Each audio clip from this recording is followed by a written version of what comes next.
Watch Mad Mage.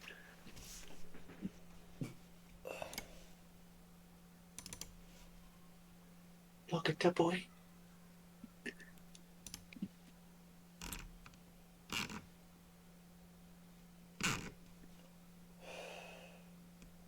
Ooh, wow. A 1, a 2, a 3, a 4, and a 10. Ouch. Getting the bad rolls out. It's fine. Totally fine.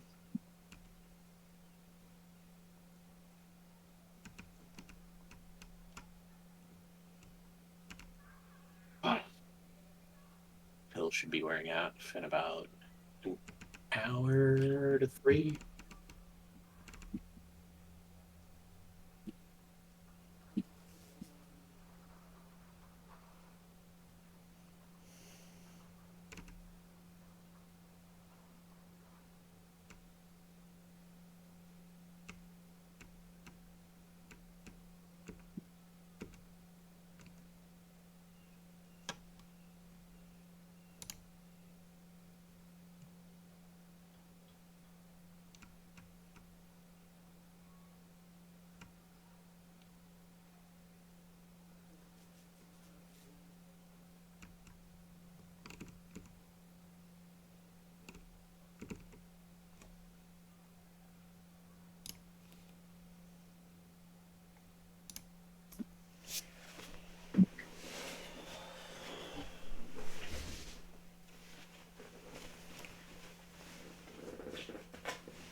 Hey, Yanu. Hi. Hello. Yeah.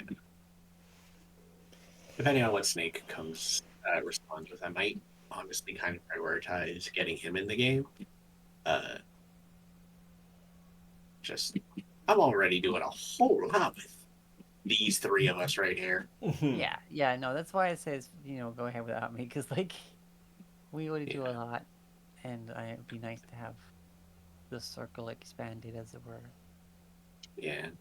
And hey, if I get Snake involved, maybe he'll get Nara involved. Who knows? Ooh.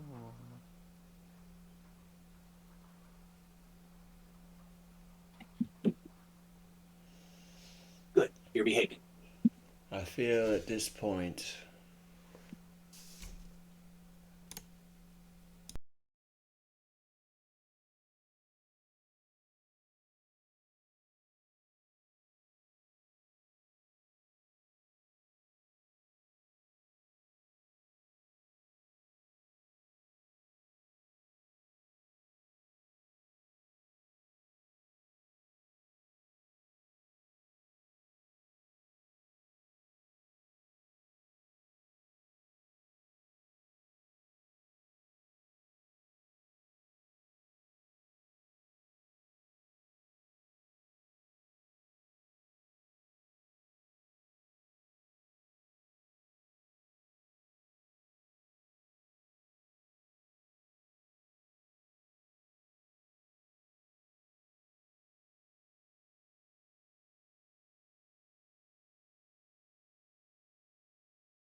Ugh.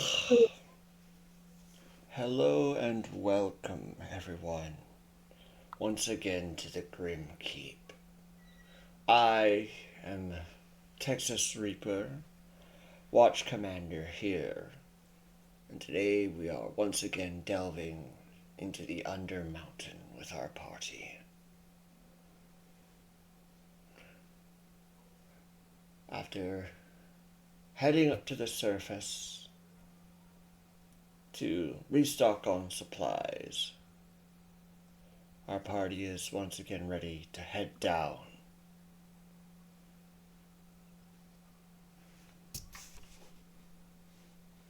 And put it there. Ugh, so tired. All right, these are big squares. I was trying to go between you two. And that's not a square. It's all one square.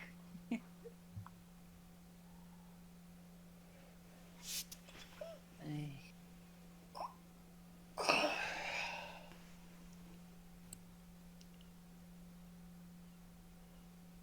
yeah. Yawns. Ugh.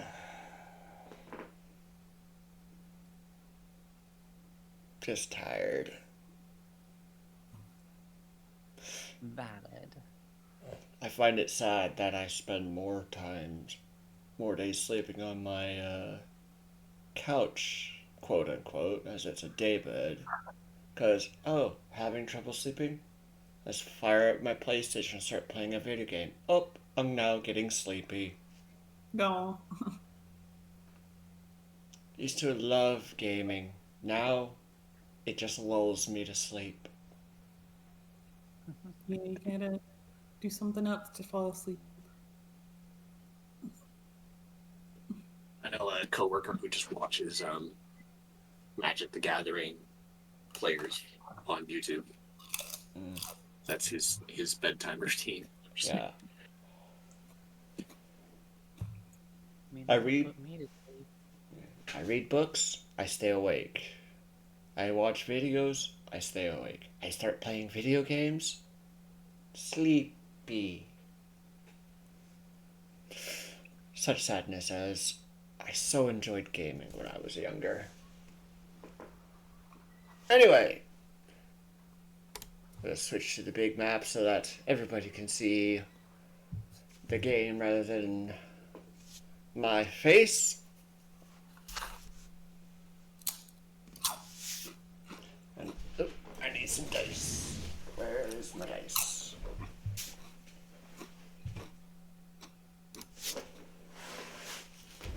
Paper, right?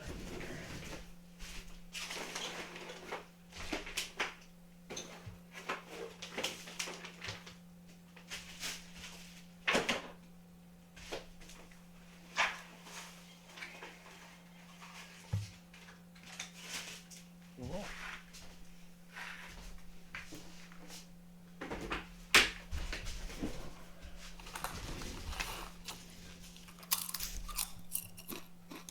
Alright, so a new day dawns in Waterdeep. You have gotten that jade staff partially repaired, as you are still missing the middle piece. You are stocked up, visited the magic item shop. And to what do our parties do next? If depends on how long we're up here. We got a lot of potions of healing, but theoretically, I want to take some time and make a couple of those potions of comprehension, which are the comprehend languages. I don't know if we need any of the potions of watchful rest. What's that one again? You can stay awake. You just have to be idle for the long rest. Sort of if you know the Warlock invocation, Tome of the Moon, it's basically that. Okay. Up to you. Because We can do I it feel the so far. comprehension. Yeah, I mean, the comprehension would be good. Yeah. Especially if we come across, like, tongues is great for talking, but if we come across a written language that we don't understand, we're fucked. Yeah. So depending on how long we're up here, I could, like, just 2 days, I can make 2 of them. We could do that. I mean, we could swing by the guy who makes them and just buy them from him. But it's like 50 gold each, I think. Same as a basic healing pot. Yeah. Sure thing. It's time or money when we use it. Griff will spend this time making signs for all of the decorations they found for. Oh, hell yeah. Yeah. All our Hold on, I'm trying to think. We were keeping, so Yeah, I that, will post those. Yeah, if you would, items. the ones that did you mark down which ones I wanted to make decorations? Well, I basically the ones that I have marked that we did sell are the ones we were keeping. Okay. I have some of them, but yeah, if so you can post the others, I'll make I'll random post those. signs for them. Yeah, should I make I got them a in the thread? campfire. That's good. Again, I have my for lower decoration. governance. We can just put it in the Troll Skull Tavern. Oh yeah, we have that channel. Yeah. Yeah, Okay, I will work on that. I still love that sign. It is a very cool sign. It's a good sign, yes.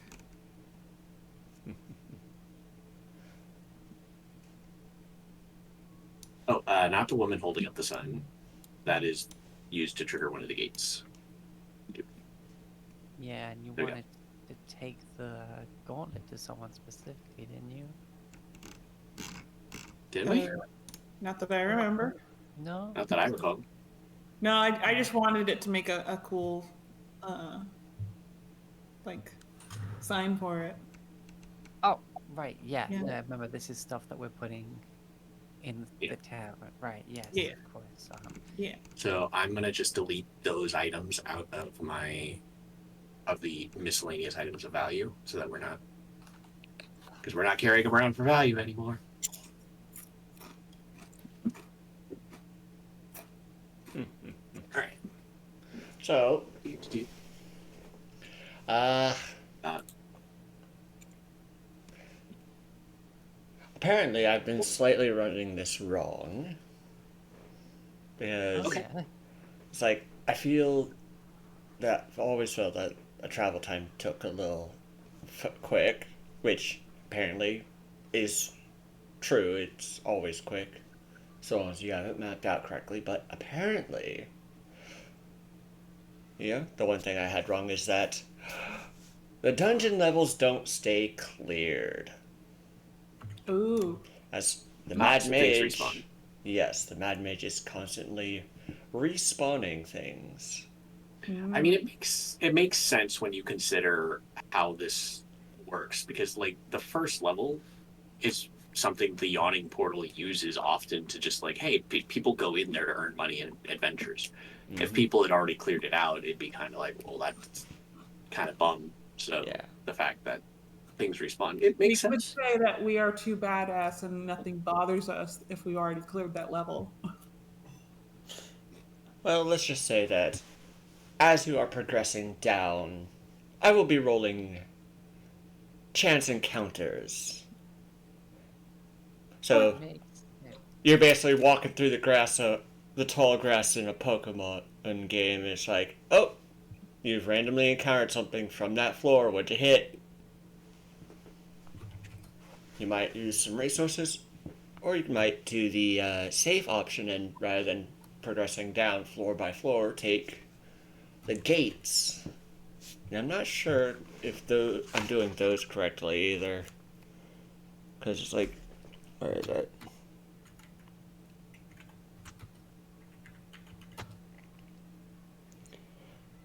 Because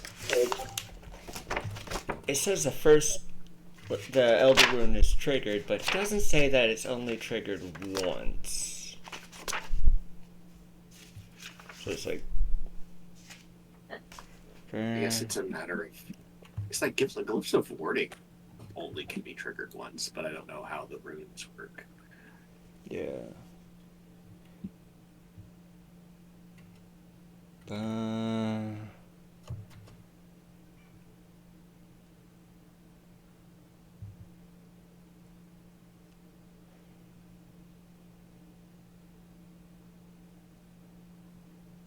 Here we go.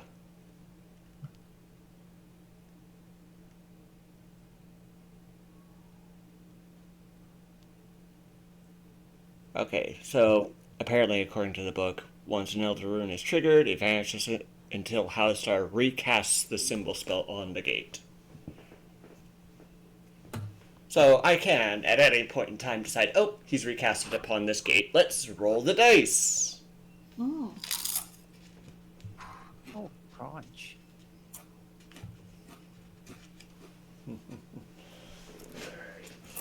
So ours is a really satisfying crunch in particular. Yes.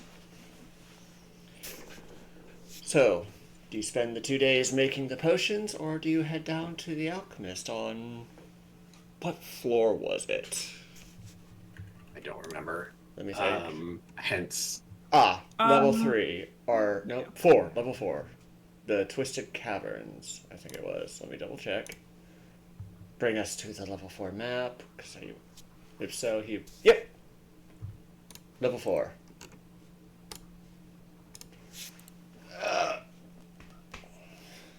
Yeah, it was the Mushroom Forest area. Yep. Yeah, Which- yep. Yeah, the Mushroom Forest just makes me think of a Super Mario level. Ba-ba-da-ba-da-ba-da-ba-boo.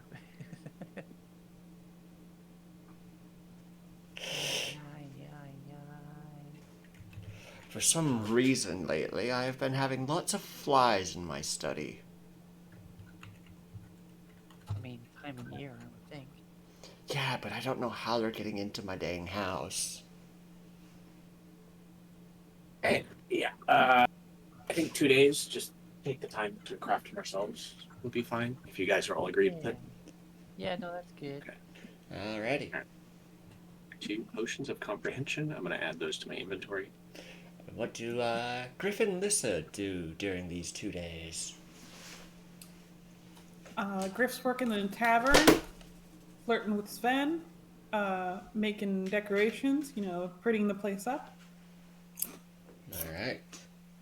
Can I attempt to start another batch of mead? Yes. Obviously, will have to be aged, but Roll the brewer's tools. so I forget what I roll these with. I think I made a case that it was wisdom last time. Yes. But As you have...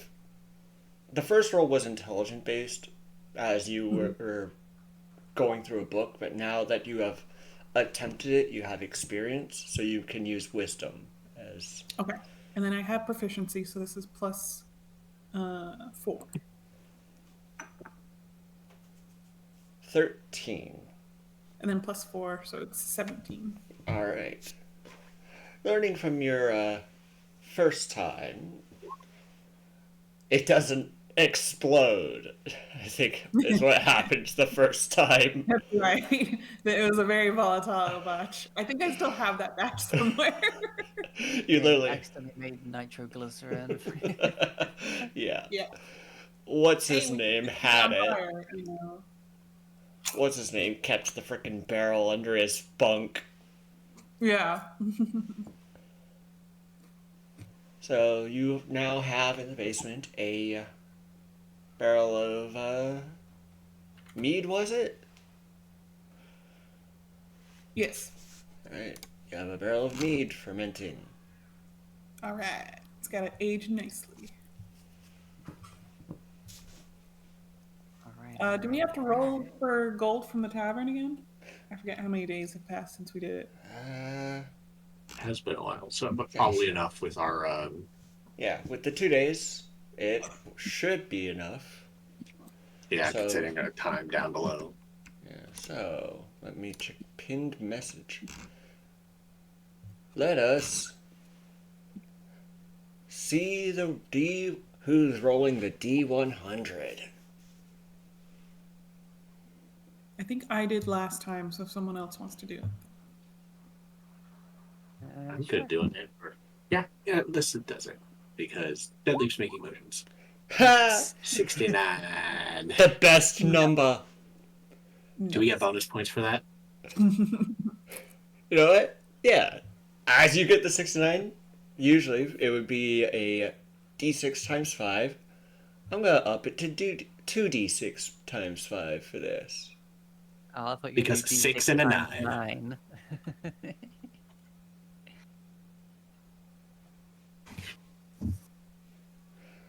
But yeah, actually, yeah. We'll do 2D6 times 9. Oh, So roll the 2D6. And we'll multiply it by 9 to see how much gold you get. oh, I didn't hit the roll part. That would help. 36 gold pieces. For this 10-day. We have a singles night. That's why it's 69.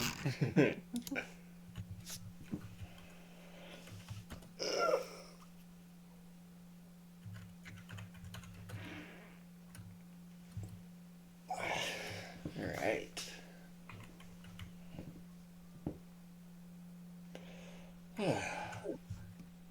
I've got to. Alright. So, the ledgers have been balanced. The potions have been made. It's time once again to head down into the Undermountain. And if you're wondering what Lissa was doing, Yes. we never got around to it. She was just running security for the tavern, letting Steve have some days off.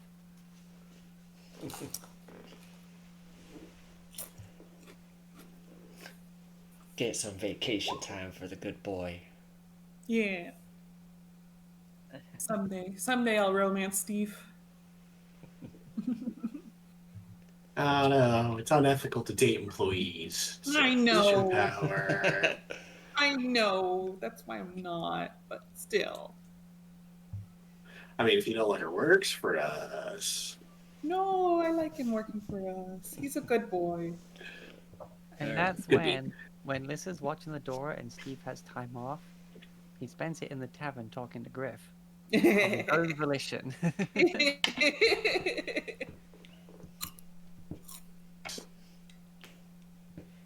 I'm gonna put 1 gold into the stash, because that's killing me.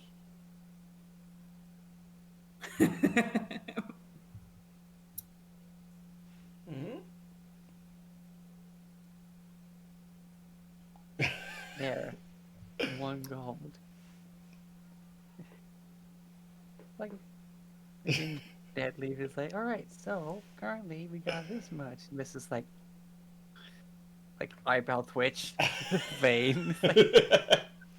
Put this gold piece in there. All right. Alright. Again, we have like a bunch of silver and copper that would equate to gold. Plus, we have a bunch of platinum, but it's just the gold coins in my table was at that number. I'm just like, that's funny. Yeah. Hello, boy. Hello. Alright. So, what is this? What is this? Why do you have fuzz in your food bowl? Why do you have fuzz in your food bowl? Alright.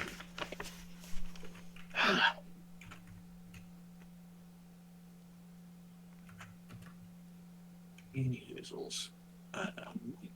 Wait, no. Fact. We have the singles night in which Lissa is working the door and Steve comes to the singles night. Ooh, nice.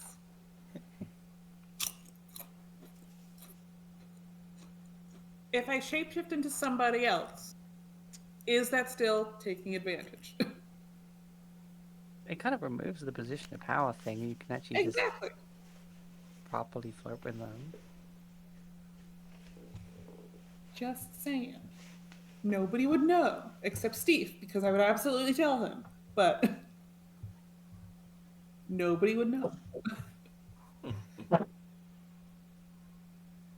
Who's gonna know? Nobody's gonna know. I'm waiting for Tex Josh for a freaking charisma roll or something. Sorry. It's okay. No, we're just being It's okay. silly. Steve deserves better. It's fine. Well, better than Griff? The But chosen one? since you spent the 2 days hanging around the tavern, let us pull from the deck of secrets to learn a secret of the Undermountain. As it has been quite some time since that has happened. Let's actually see if there is a deck of secrets things way down here. I mean, I see a thing. Yeah. Ah. What drow fear? So I'm gonna just show this to players so this way you can reference it at any time. But to the who's watching, part of the Undermountain was carved out by the drow. I have no idea how to pronounce it. Muriel, or Muriel, said to be a former bodyguard and apprentice of Halistar's, claims this domain and hunts trespassers for sport. These halls are littered with the bones of the slaughtered. Even the Dark Elves speak of Muriel in hushed tones. Anyone who can terrify the drow should be avoided at all costs. I don't know that about Muriel. Okay. Here's the ones I have so far.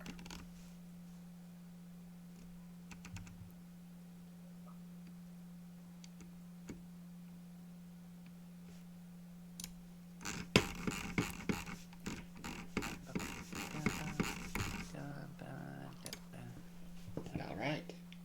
You have learned yet another secret of the Undermountain. You know what? Just for shits and giggles. Where is that part? Here we go. 3.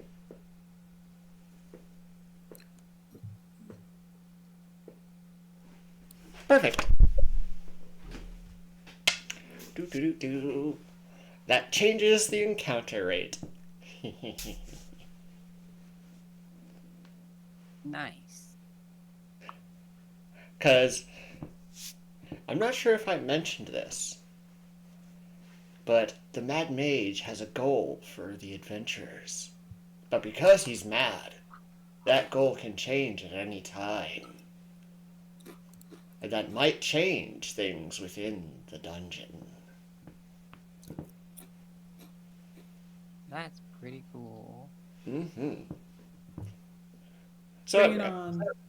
at random times I will be re-rolling his goals.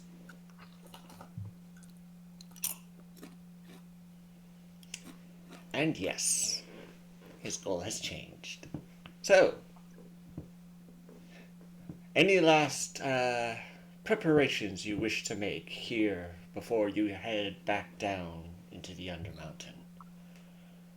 Let's see what else I even need.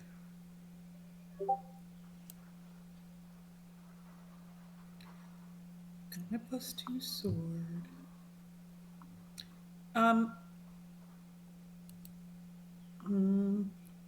Is there any way to look into finding an alternative weapon or wrap I can use as my unarmed strike? Just to give a bonus that way. I mean, it's been a couple of days. We could check the magic shop again. Yeah, just before we leave. Just before we leave. Yes.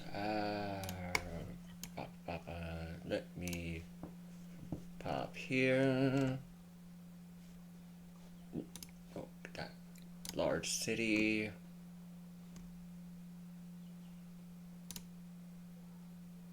Wow, they put no mundane items in this magic shop. So probably because, right? I'm just gonna put a D3 of frickin' mundane items. Add potions of healings to the result. Best options.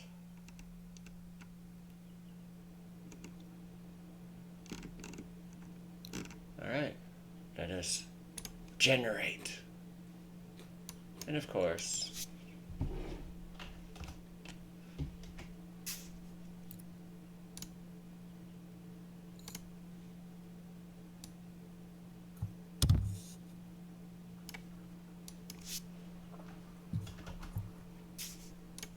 markup. All right. And so the magic shop is ready and waiting.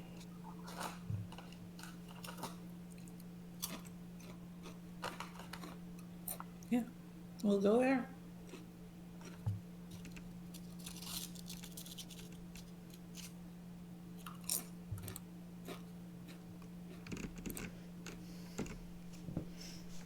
So you head once more to Coastal Magic, where the Hell yeah. Drow siblings run it.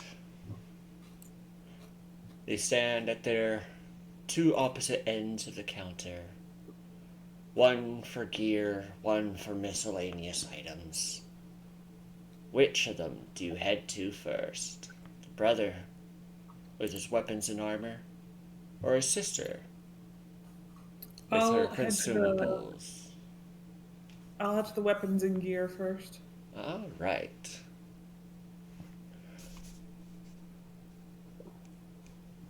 Ah. Well, and I will have to do research during the break to see if there's any freaking things I can do for the bonuses to attack for monks. Because I don't think there usually is. Or I'll post that. I mean, aren't there the hand wraps?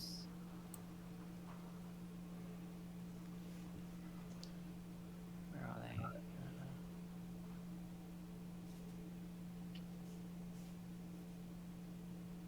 Yeah, there's such things as hand wraps.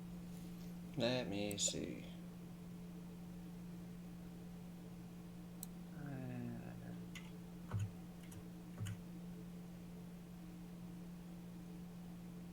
What are they called? Hand wraps in this, or are they called?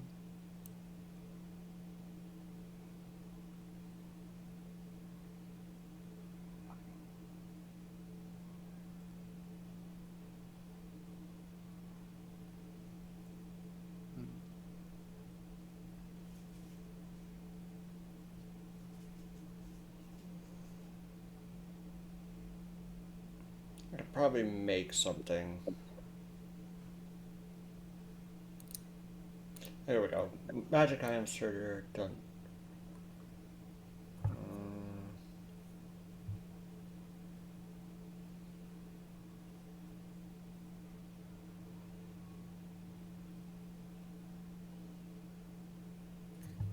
Oh man, wouldn't it be wild to find this in somewhere?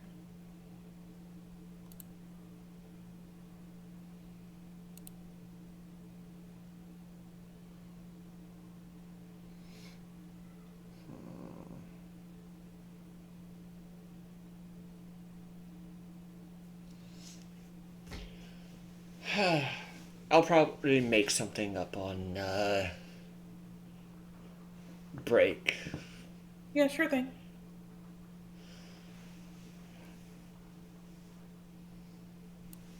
But if I can see, Jesus, what the There's heck the is wraps this? of the wraps of unarmed prowess. Yeah, the wraps of arm power are so nice. Is that an actual That's item? Yeah. the only Put wraps them in really. anything.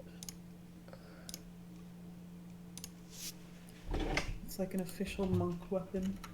Yeah. And there's Man, they also, did monks dirty. Ah, I mean, they wraps added of one unarmed. in uh There's this like Dungeon 4. legendary item from the Taldori campaign. Yeah, they did add something with the 2024 Dungeon Master's Guide called the Wraps of Unarmed Power. Hmm. And this causes, while wearing the wraps, and the plus bonus is determined by rarity, you get your unarmed strikes have a choice of damage, either the normal bludgeoning or you can do force damage. Ooh, nice. And I can work with that to change, like, oh, instead of just force damage, they could do lightning damage or thunder damage, or heck, fiery fists of fury. Yeah, that's nice. I like that. So yeah, I might use those. There I is mean, Bo also had the those. Yeah, she had those Is it- lightning gauntlets. Yeah. yeah. And there's also the Dragon Slayer gauntlets that Crash used. That Yeah, was, those I made those. Yeah, that was a fun item. there's also the Eldritch Claw tattoo. Yeah, I have that in my Wednesday. Or I did. I just got these giant golem gauntlets that are super crazy, so they're slightly better. But I have the Eldritch Claw tattoo, and that's nice. It's not so nice that you can only like use the little special power once a day, but you know, Yeah. Plus, I think you would have to flavor it where it's like paint instead of inky tendrils. It'd be paint tendrils. It yeah, does require an attunement. yeah, that is the thing. Anyway, I'll probably do the wraps. And if I use the 2024 version, I can have some fun. The unarmed power wraps, I can have some fun with like elemental damage types. Yeah,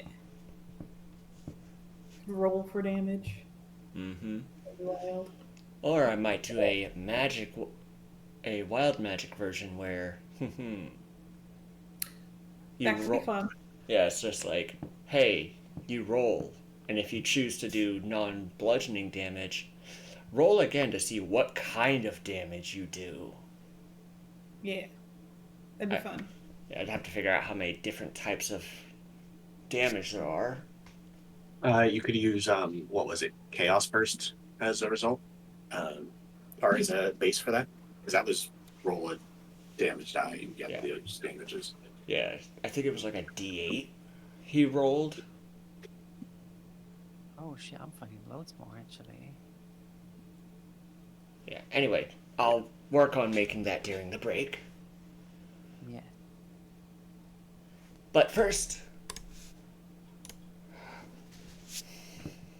and I'll probably toss that somewhere in the dungeon where you can easily find it once I've finished it, or heck, Yeah, sure thing. we'll say you just pick it up here. But they are. Yeah, I mean, if you want to find a cool place in the dungeon to have me find a monk thingy, that'd be cool. Yeah. But first, you head towards the brother, and I don't think I've named them at this point. Or if I did, I don't remember. Anyway, you head towards the brother. And what the heck is this item that is freaking so expensive? There's also like the Worm Reaver gauntlets, which are fucking cool.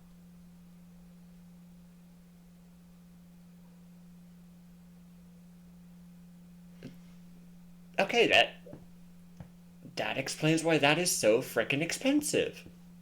Good to know. Okay, anyway, so you head to the brother. Do you wish to start with the weapons or the armor? Weapons. I have no use for armor. Alright. Well, we only have 3 weapons available today. This +2, I believe you would call it, flail. Mm-hmm. This vicious spear. And he pulls out and he shows a picture of a single javelin. And this, well, I will admit it is very expensive. This javelin of warning. Javelin of warning. What's that do? Now, weapons of warning. Well, you do have to attune to it, but while attuned, it's basically the frickin' alert feat. Nice. You have advantage on initiative rolls. In addition, you and any of your companions within 30 feet can't be surprised, except when incapacitated by something other than non-magical sleep. The weapon magically awakens you and your companions within range if any of you are sleeping when combat begins.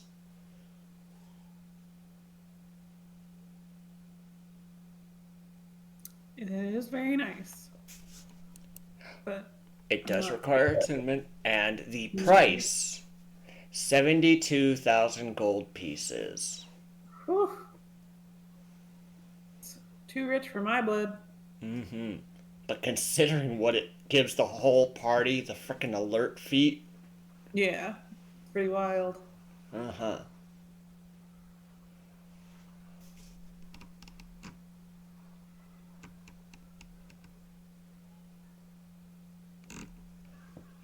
What the heck? I think I'm a little short on cash for any of these, but thank you. And I'll move over to the sister for the consumables. Well, I wouldn't mind looking at whatever armor you have. Oh yeah, you can do that first. Absolutely. Well, we only have one choice of armor. We do also have a ring. Okay, you've piqued my interest. First, the armor. It is heavy armor, so I'm not sure you would be interested. This adamantite split mail. But, as to the ring, it is the ring of shooting stars. Ooh, nice. You do have to. And now I'm very interested. What does that do? It does require attunement, but you can, at will, cast dancing lights or the light spell.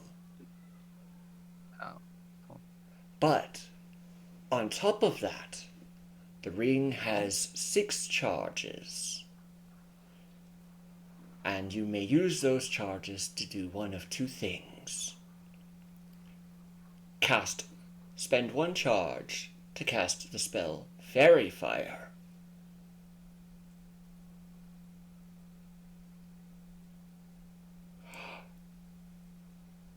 Or spend 2 charges to cast Ball Lightning. Ooh, that's Alright, nice. how much is that? Alright. So, Ball Lightning apparently is unique to this spell, or this ring. The more spheres there are, the less powerful each sphere is individually. You may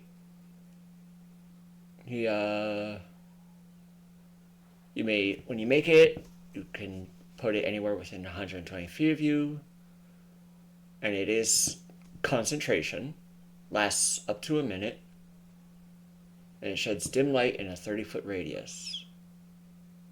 As a bonus action, you can move them up to 30 feet, but no further than 120 feet away from you. When a creature other than you comes within 5 feet of the sphere discharges lightning at that creature and disappears. The creature must make a DC 15 dexterity saving throw, and on a failed save, the creature takes lightning damage based on the number of spheres you have created.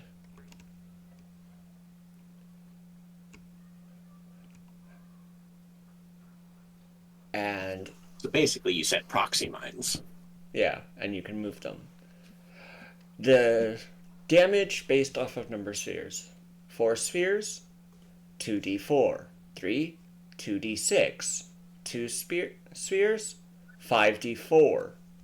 1 sphere, 4d12. How many charges is it? There are 6 to charges. cast that? It is 2 charges to cast the sphere. Why it has 4, I don't know. You regain a d6 of charges every dawn. And finally, the third option for the charges. You may expend 1 to 3 charges as an action. All these are as actions. For every charge you expend, you launch a glowing mote of light from the ring at a point you can see within 60 feet. Each creature within a 15-foot cube originating from that point is showered in sparks and must make a DC 15 dexterity saving throw, taking 5d4 fire damage on a failed save or half as much on a successful one. Let's just rubbing our hands together. Alright. Alright, so what are we talking here? It is a very rare item, but the price is 16,800 gold. And with that, I think you lost me. I mean, that is a lot. Hold on. That's a lot Let's of see power here. as well, but yeah. My thought at the initial fairy fire thing was if I see something that's clearly invisible, I could just light it up so you two can see it. Yes, But it is. for that amount, It is literally the second most expensive thing in the shop right now, with the most expensive being that Javelin of Warning. Yeah. Unfortunately, we only have 15,000 gold in the party fund. I would want to spend the entire fund on it anyway. Like that. Like, I mean, I do have 1,000 gold mithril to sell.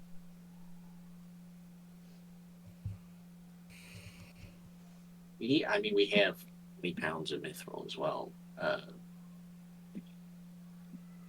didn't we want to try and use that at some point? I don't remember. I don't know if what we was with really that. have a use for it other than selling it. So Yeah, I mean, I don't know a whole lot about mithril, you know. Are either of you two interested in any mithril? A second, see if I can't. I'm gonna look up what freaking items are made of mithril.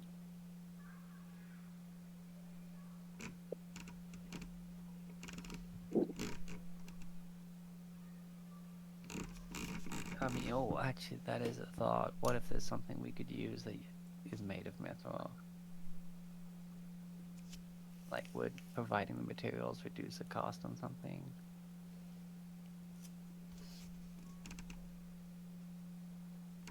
Let's see here, mithril armor.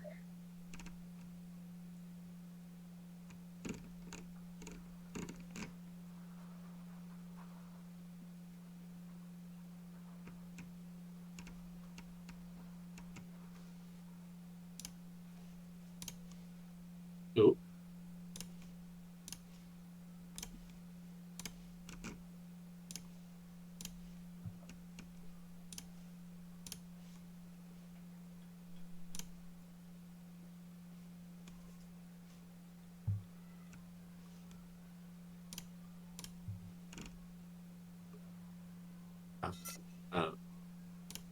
Armor seems to be the natural, whatever.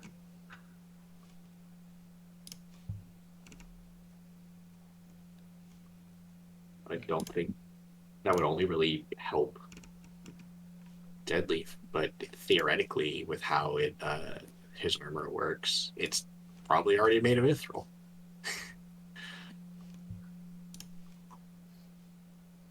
Because the trickster scale mail it doesn't give me disadvantage on stealth, which is what mithril would do.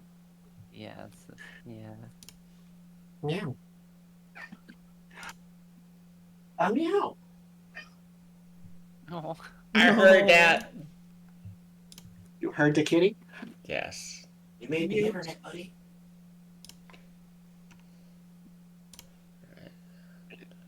Yeah. I'm not seeing much of a use for mithril other than the potential selling of the raw material. I mean, Or just something that can be thematically fun.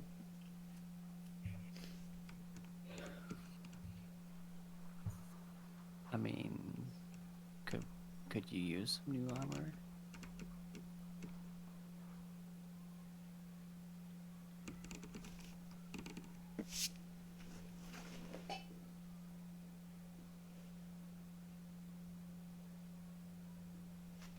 What is like the best armor you could have, deadly?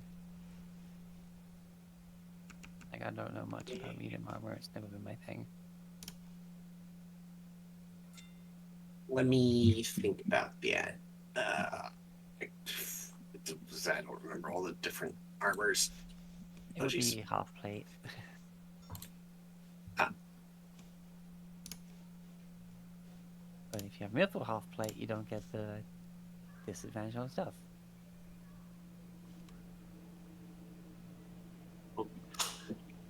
But I don't know hello. what.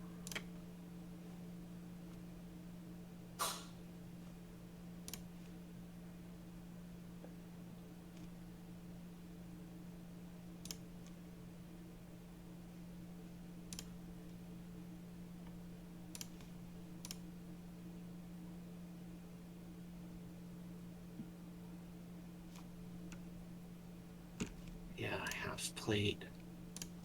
I mean, he's currently got a chain shirt. Oh no, it's scale mail. So it would only give me a +1.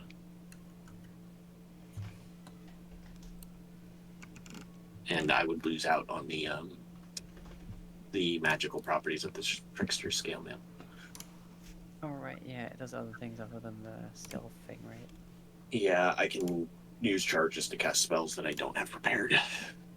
Oh, okay, yeah, okay, fair enough. Yeah, of certain types. Yeah, enchantment and illusion. Alright, I need a 6 real quick. So that'll be that.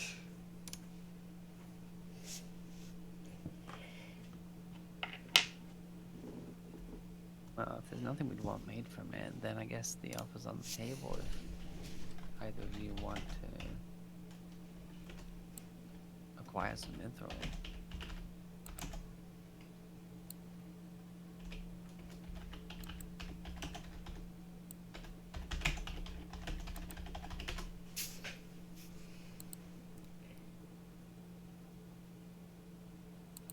So they are apparently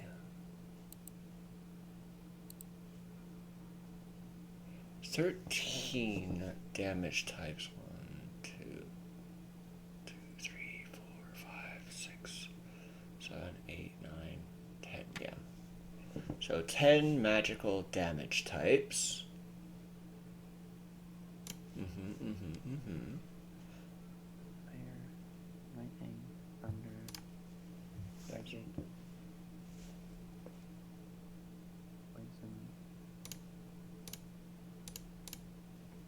cold. There's acid, bludgeoning, cold, fire, force, Dead. lightning, necrotic.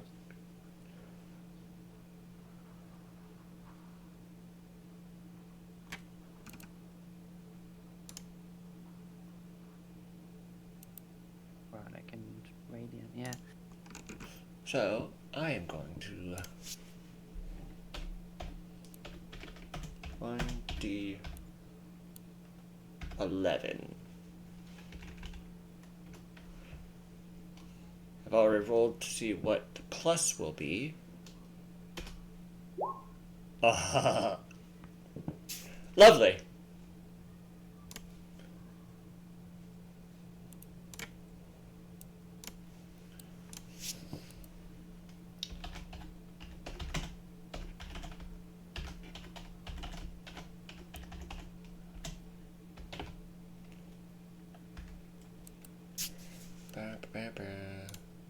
So the rarity of this is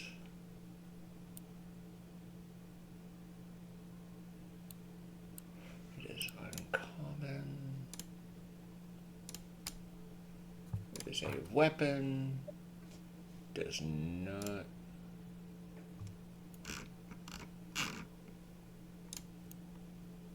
Okay, base weapon would be freaking. I have to put something on there. So I am just gonna put. I will need something that is freaking.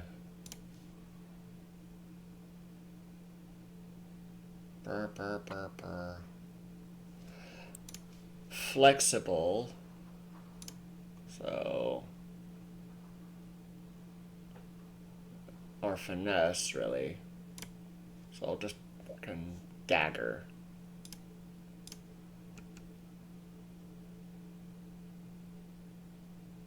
I'll have to.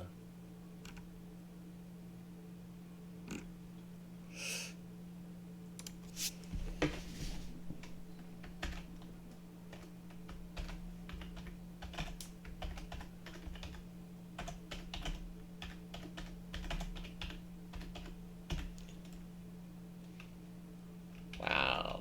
I can't spell. Oh, that is. But. So they're basically getting these hand wraps shipped to them as you are there. Basic information. We're gonna do that. Additional information. Doesn't have charges. Alright, modifiers.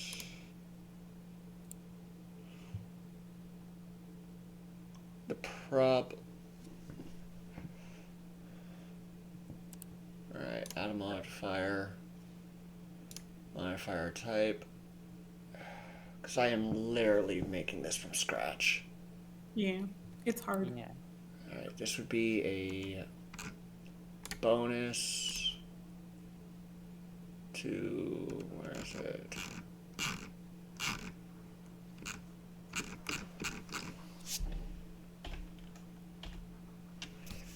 Bonus to unarmed attacks. I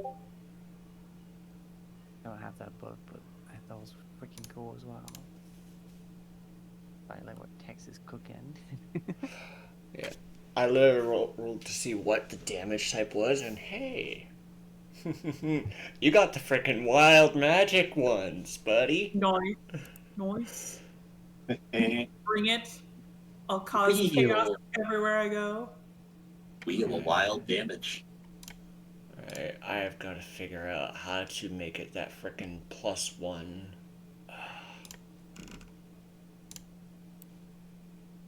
Fixed value. It's a lot, Yeah. but it's worth. +1. I think.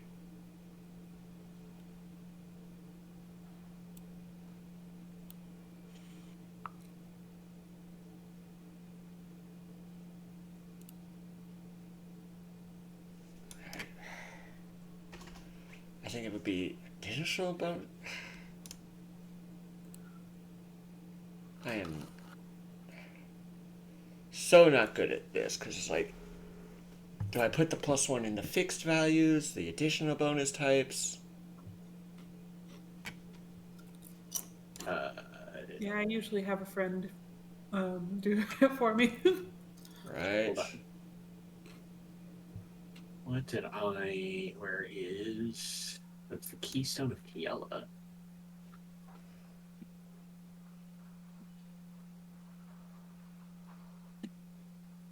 All the keystones. That was fun. Yes. Yeah, I put it in the fixed value, at least for the modifiers with that. Right. And +1. Ba, ba, ba, ba.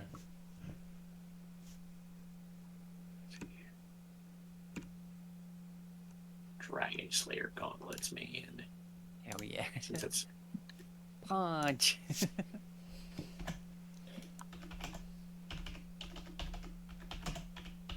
I mean, the dragon part never came up, but you know, you had them.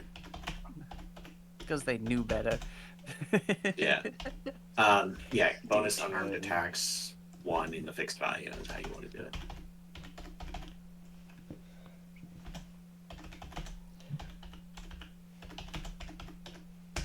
Damage type. Ba, ba, ba. Nope. I want. Excuse this, my friends, while I.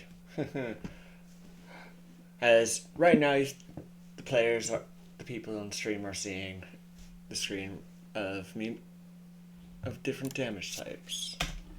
So. 1 acid, 2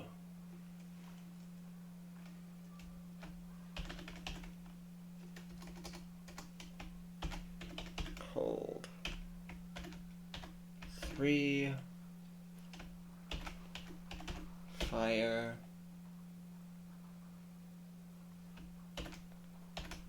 4 force, 5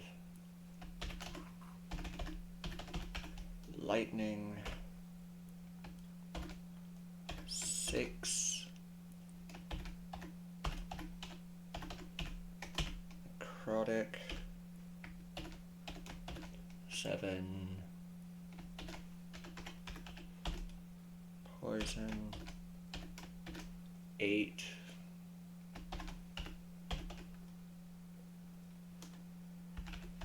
radiant, 9 9 is radiant. I forgot psychic. Radiant.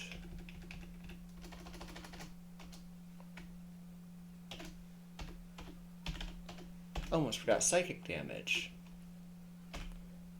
And 10 thunder. Okay.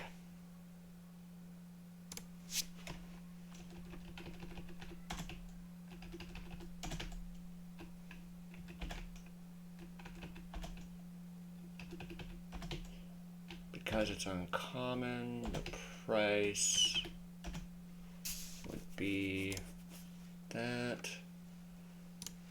Alright, save changes to it.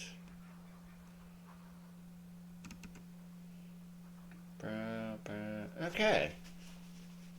Hopefully, this will be easy to find, and I can just quickly add it.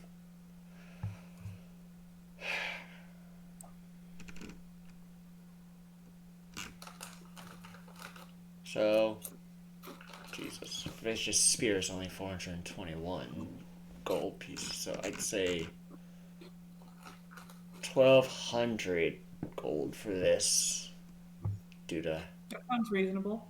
yeah, due to what it is, so.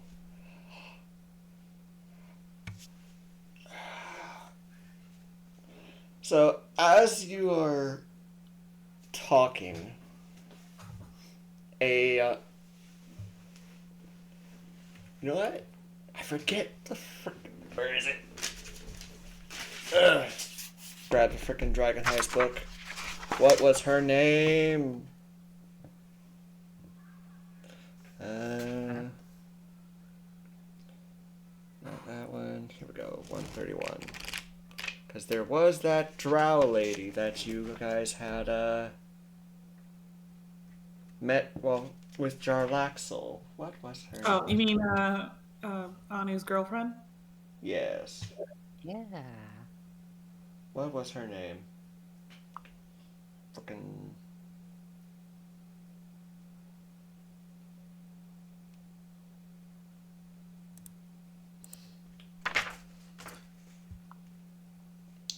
I don't know. Do you remember your girlfriend's name? I thought I added it to the allies section. I did not. Yeah. That was a while ago. Yes. Well, I'm sure at some point I will find it. It might be in characters.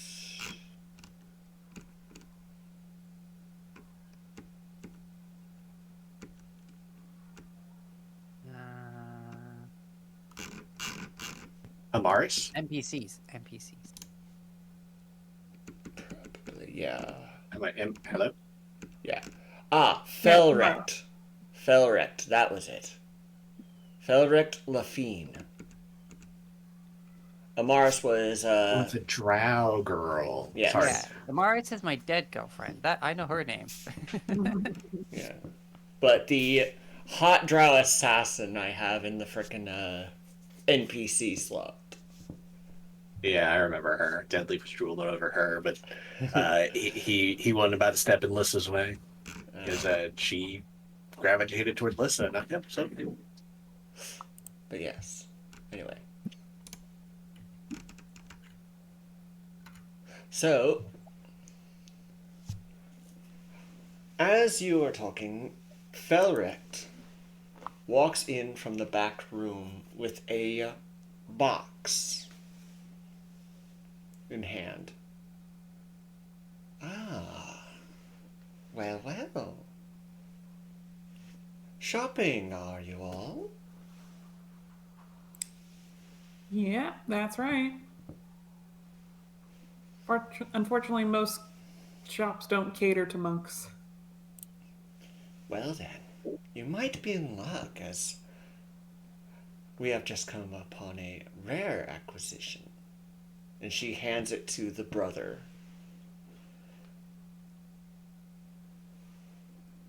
I hope you don't mind me explaining these. No, explain away. In fact, let me come get a good look at them. The brother gives a nod to Felric as he opens the box towards you. And it's like one of those, kind of like a small chest, in the fact that the top opens. Mm-hmm. And you see two tightly coiled bandages. These are hand wraps for monks. Ooh. Much in the way that some weapons make it easier for you to hit as well, dealing a bit of extra damage. These do that. Only a little bit of a bonus, so these are +1. But the mage who made them was experimenting with some wild magic. You can choose to just do your normal bludgeoning, or at any time you may choose to activate the runes within them to deal magical damage. But that damage will be random.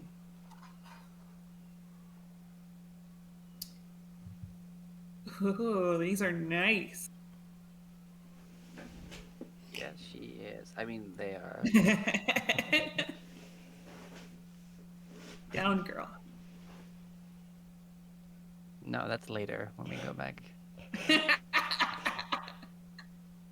I was gonna make a comment, but it's like how to word it. But hey.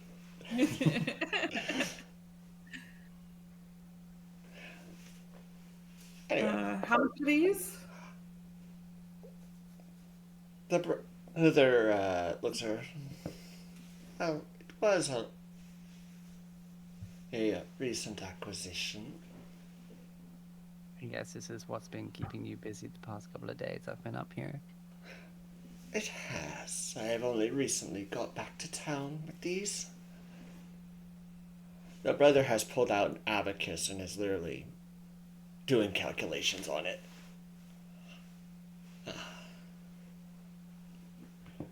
Well, so these shall be priced at 1,260 gold. Okay. I'll look to Deadleaf. Do you think we could dip into some party funds? I mean, yeah, these will help. That's kind of what they're for, right? Uh, were these attunement as well? 'Cause it They, doesn't say. it is not. Okay.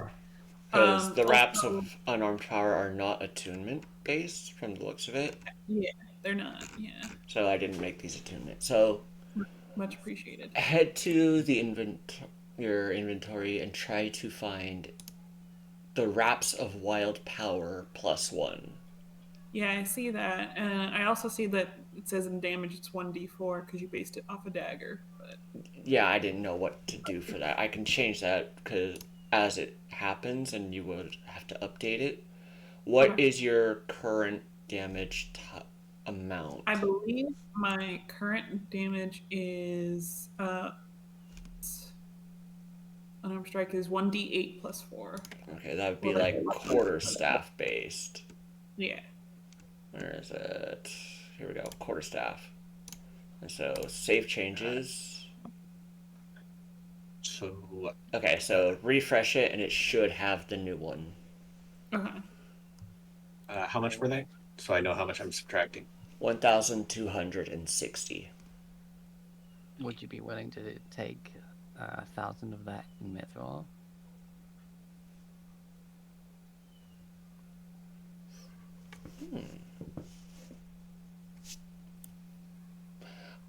Well, I would love to.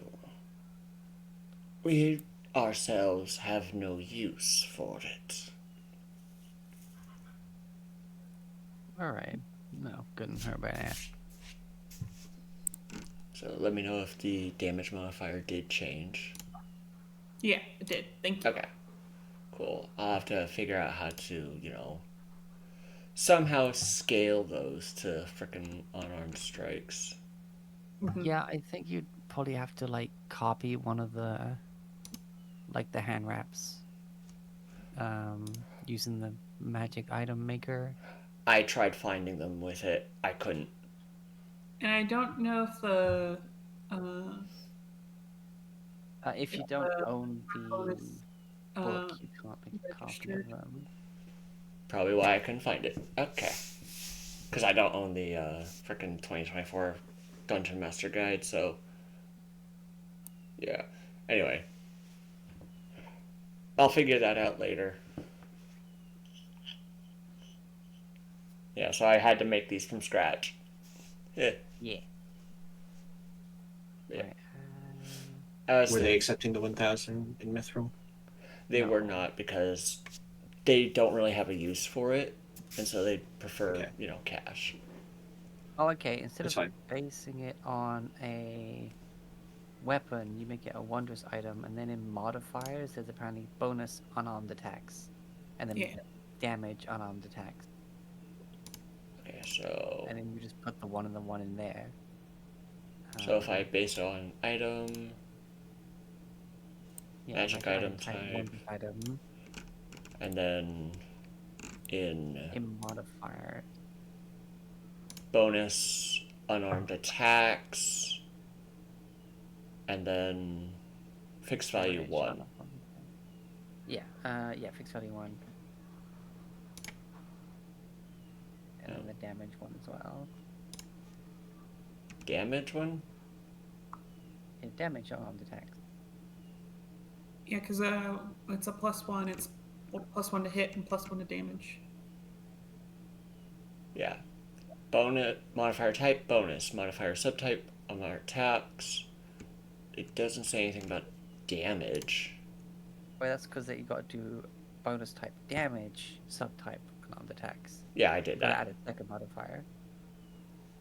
Okay, so add a second modifier.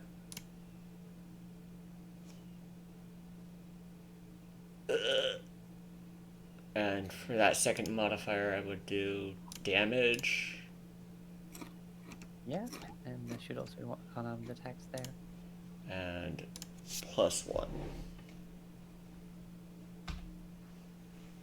And that should do it.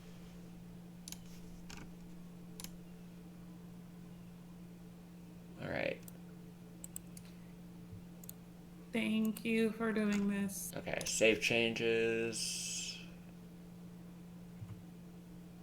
Okay, so grab it, and then we'll do some test rolls. Okay. To see if I have everything correct.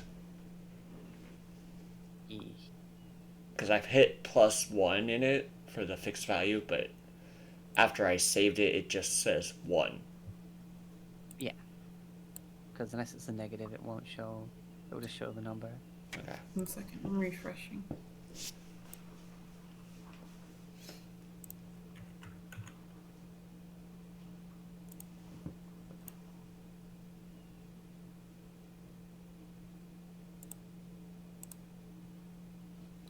Okay. I still don't think the bonus is right because my normal unarmed strike is a +9 to hit, and this is just a +8. But oof. Well, I think you just roll your normal unarmed attacks. So it's a wondrous item, not a weapon. Yeah. And it should have added the bonus. Yeah. So, yeah. Let me check unarmed strikes from before. Flurry of blows. Yeah, flurry of blows used to be a +8. Now it would be is +9. So it is adding the +1. Yeah, and roll the damage, see if that's... Yes. Okay.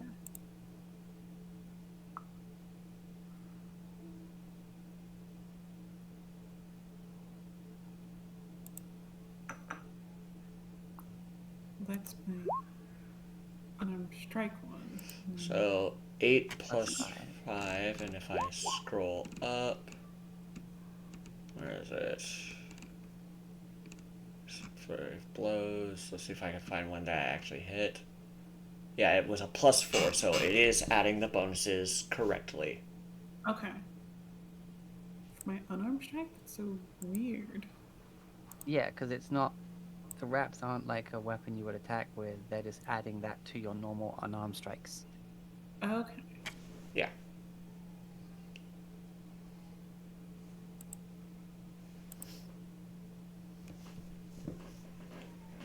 Alright. So, And then, you know, if you want to use the wild effect, then you just roll it manually. Okay. well, just add it. Just roll a d10 and we just change it from bludgeoning to whatever the damage type is. Okay. Nice. Thank you. Thank you all. Alright. Well done, Tex. Yay. This is only my second attempt at making homebrew after the items I have given you guys. Yeah, I mean, I got a knack for it after the amount of stuff I made for Dragonfall. Right? Yeah. But hour in, we're still frickin' on the surface. That's fine. Alright, We can so- spend one more night, right? Bye. Alright, so with that done, do you head over to the sister and her consumable items? Sure, since we're here. You Alright. two have a look. I'm gonna catch up real quick. So, we have, of course, the 3 types: potions, scrolls, and wondrous items. Which do you want to look at first? Wondrous items, I guess? Alright. So, we have a deck of illusions. Pull a card from this deck, throw it down, and depending on the card that you throw down, a different kind of creature will appear. The cards are, of course, one use.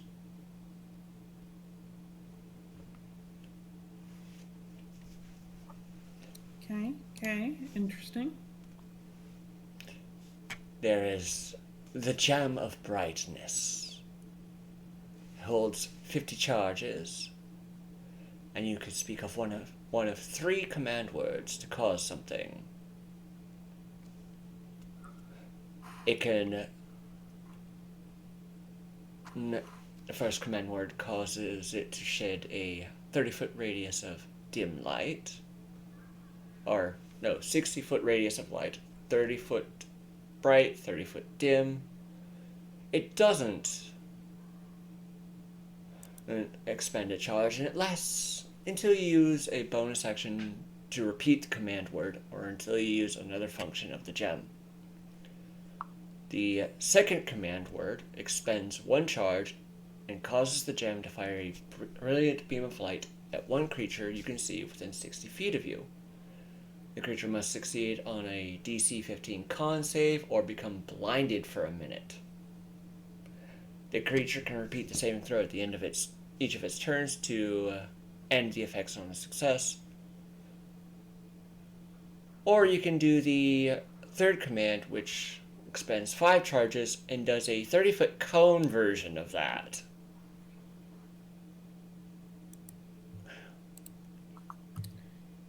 It's pretty wild. But do note, the gem does not regain charges. And once all the charges are done, it becomes a non-magical jewel worth 50 gold. I mean, that's what makes it a consumable. Yeah, that's freaking 6,000 gold. Anyway, we also have this ointment. I'll have to roll how many doses it contains.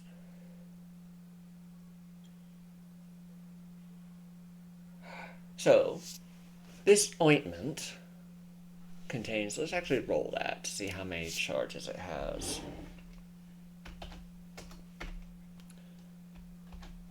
Are 1d4 plus 1. 3. This ointment only has 3 uses, but it is kind of like a potion in a way. You apply it to the skin or swallow it, and you receive some healing, 2d8 plus 2. But it also cures any disease and poison at the same time of healing. That's pretty nice.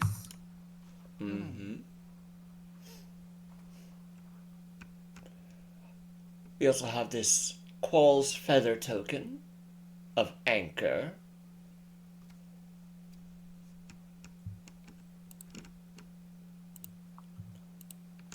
And that is all in terms of wondrous items.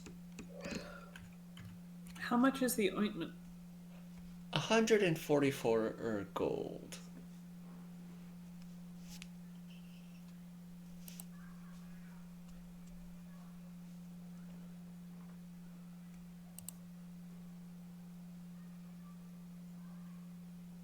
Sorry, you said 134? 44. 144. Okay. What do you guys think? That could be useful. Does a little bit more than a basic potion.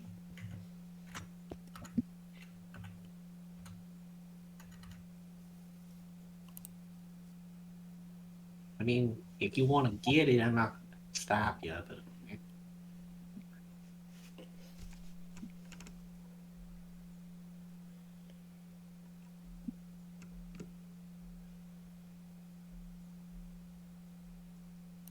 Lissa is not paying attention to the consumable conversation. I'll get it, sure. Alright. 144. Okay. And what's this called again? That's key.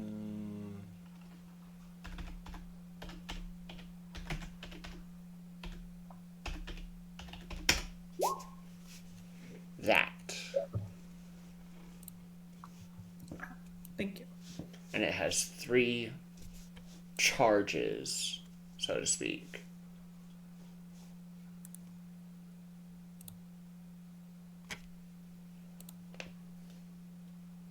Right. Cool. Alright.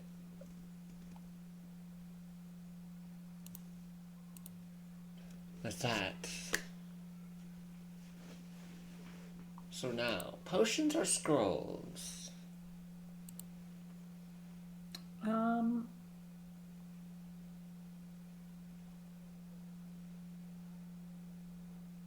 Potions, I guess. Yeah. Seeing everybody's sort of like losing interest, I'll be like, I'll just take a quick look at the potions and we'll go. We only have 1 of each type of healing. Okay. So, regular, greater, superior, supreme. Yeah. We kind of cleared you out a couple days ago. We're good. You did.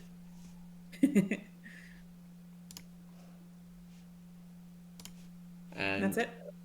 yes, no, we don't get much in the way of potions. And I did further refine our selection of scrolls. Of the scrolls we have, only 4 can be used by your friend Deadleaf. Yeah, what you got? Zone of Truth, Disguise Self, Command, and Ceremony.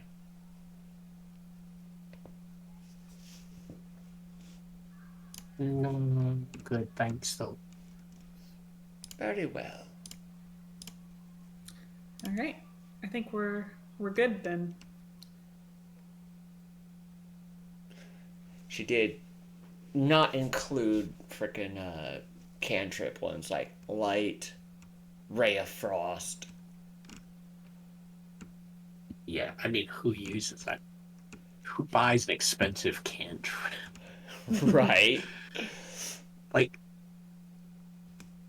Frickin' 24 gold for a scroll of Dancing Lights, and hey, it's a one-time use. yeah, it's like if you were a wizard and you could theoretically put that in your book and just be like, I'm a wizard with all these cantrips like they do in Baldur's Gate 3, that would be amazing. Right. Alright.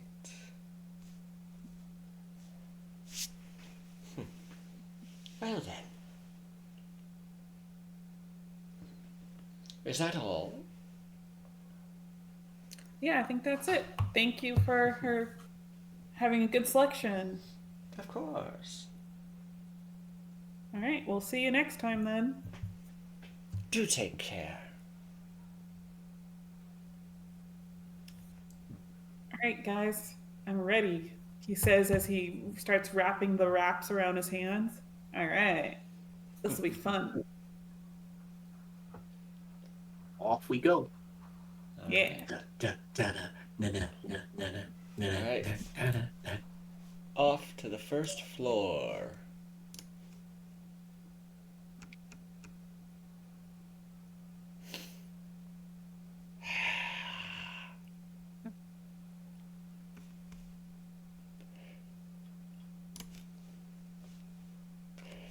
Alright, so, making your way through the first floor, let us see if you have a random encounter. Oh,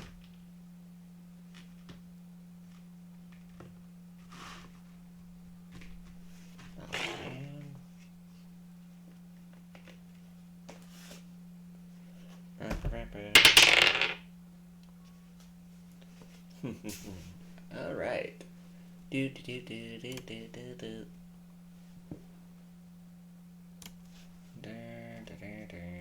Actually, do.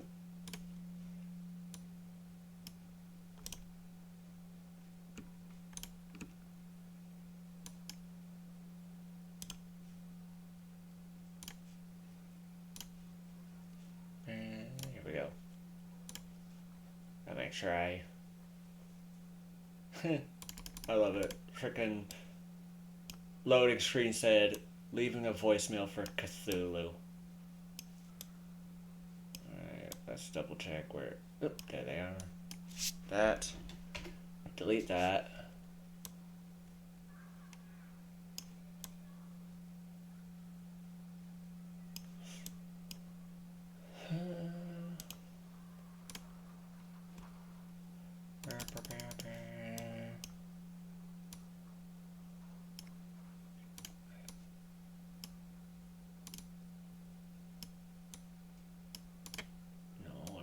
Barty. Right. So. Do.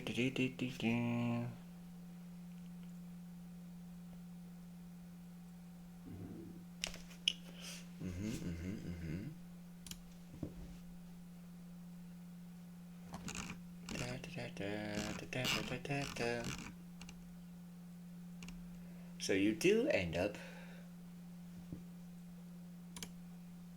fighting things.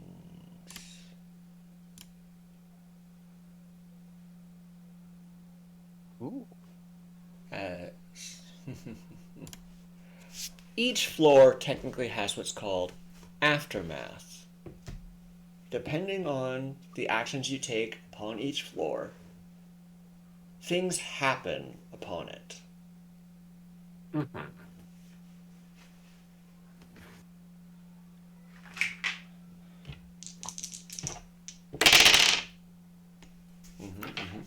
Alrighty.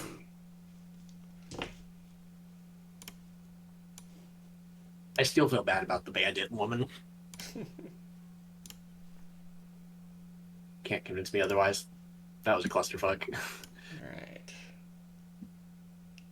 Yeah. Alyssa's grown since then. Yeah.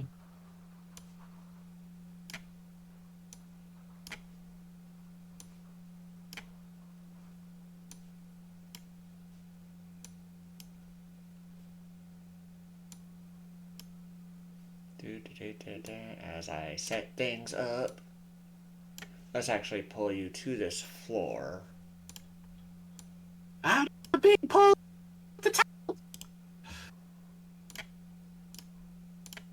Give me a second. Now, I just want to get an image of Deadleaf being lifted up by his tail and him looking very unhappy about it. Then it suddenly just goes thunk, like Goku. Like in a roller coaster tycoon when you try and move people, just grabbing them. Yeah.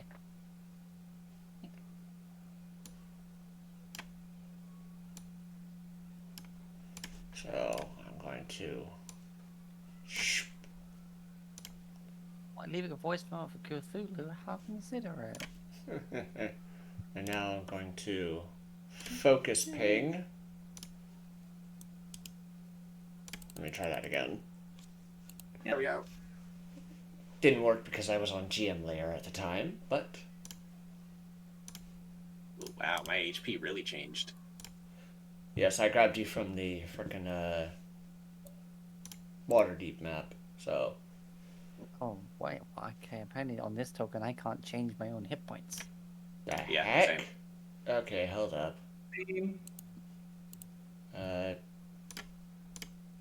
I cannot manipulate the red bump.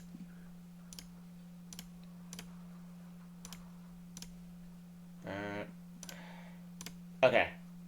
That should let you edit it now. Yeah, there we go. 63, hell no, 84. Alright. Oh, I want to hit level 10 so bad.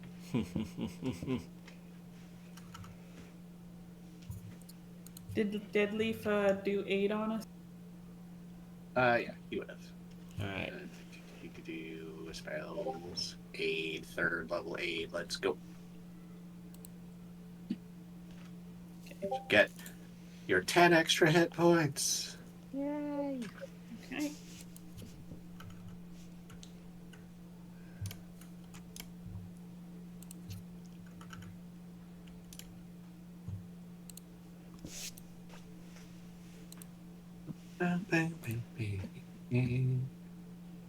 So, at a normal pace, it takes 5 minutes to go through this floor. Each floor, basically. Mm-hmm. You can go at a stealthy pace of taking 10 minutes per floor, or quickly at 2.5. Depends on. This will cause like your bonuses, the +5, -5 for passives and all that. Mm-hmm. Gotta know so I know what you might or might not see as you head through. I don't think we'd be stealthy at this point. Right, so normal.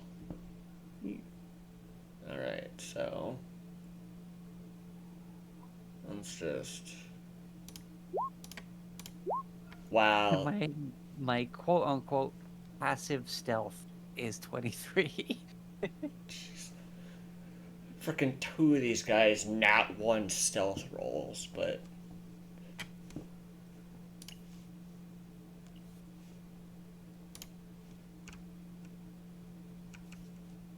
Passive stealth for me is with the advantage from my Blessing of the Trickster, canceling out the disadvantage of moving at a normal pace.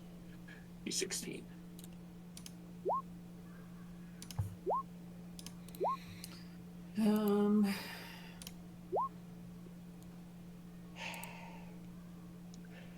Once again,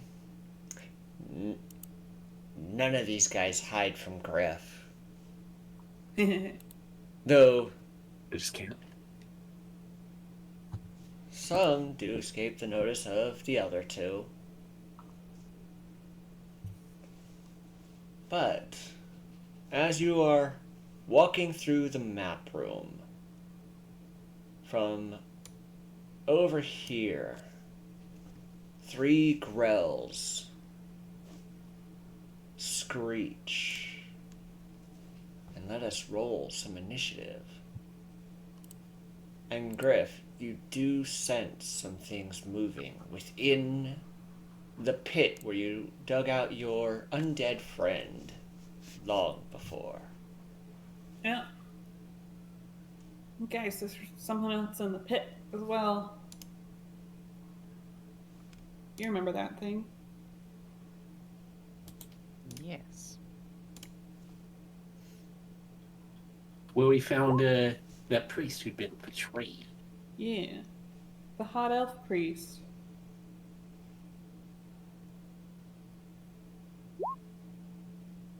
Not sure if he was hot as he was undead at the time. You described him that he didn't look undead. I don't remember. It's been so long. The way it was described was that he didn't look undead. He was just like a hollowed one, kind of. So he'd been reborn of sorts. Like Wasn't he a reawakened. revenant or something? Because he, like, died full of a desire for vengeance. Yes. Yeah, it's one of those things. Where he, so wanted revenge that he came back to life just for that. Yep. So as Griff, of course, noticed things, no surprise round for them. But...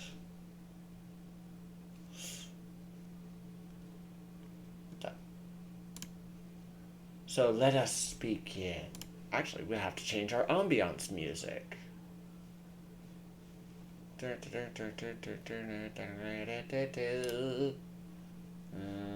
Playlists. Mad Mage, let's find one.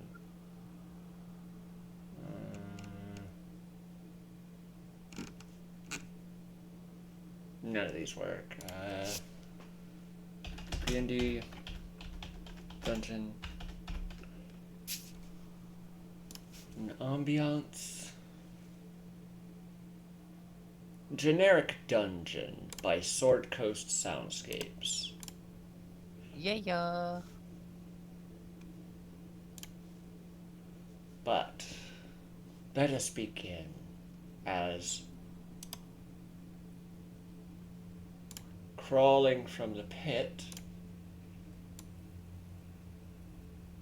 a grick crawls from it.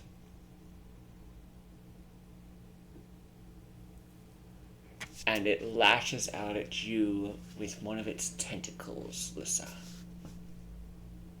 So let us... Okay. As it does had to use most of its movement just to get out.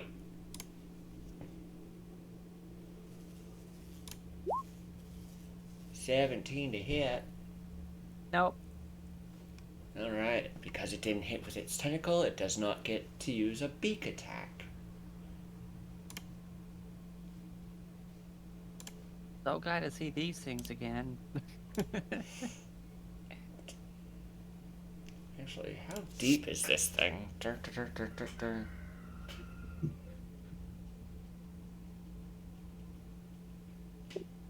It was a revenant.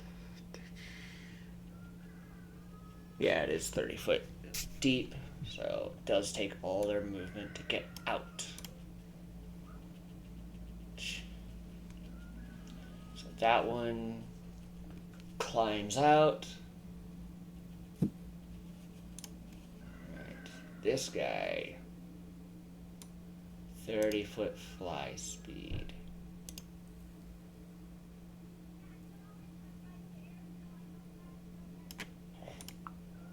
As it floats on over towards Deadleaf. Bitch. And it's going to multi-attack you. Once with tentacles, once with beak. Get your funky ass away from me. 15 does not hit. And now... So get your funky ass away from me. Nat 1 with the beak. Alright. That's right, you a bitch.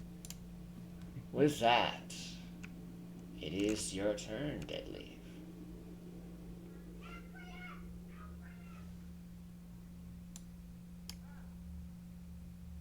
Alright.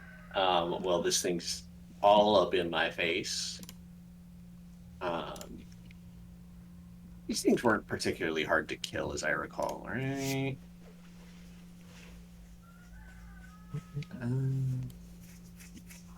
Mace to the face!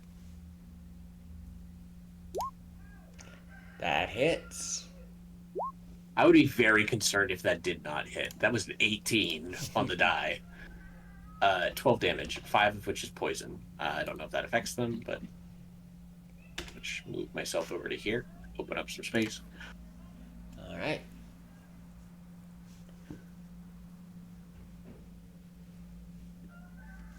Anything else? Nope, that's my turn. Alright, Lissa's turn.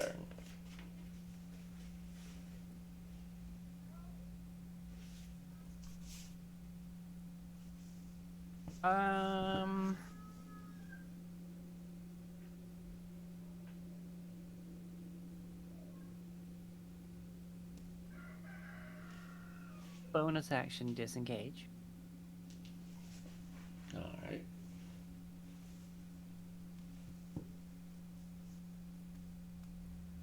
Because rogue. Because rogues are just built different.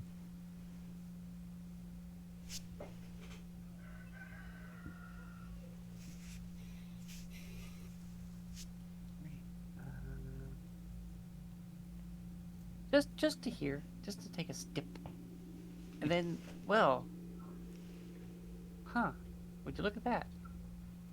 Stab. It is stabbed.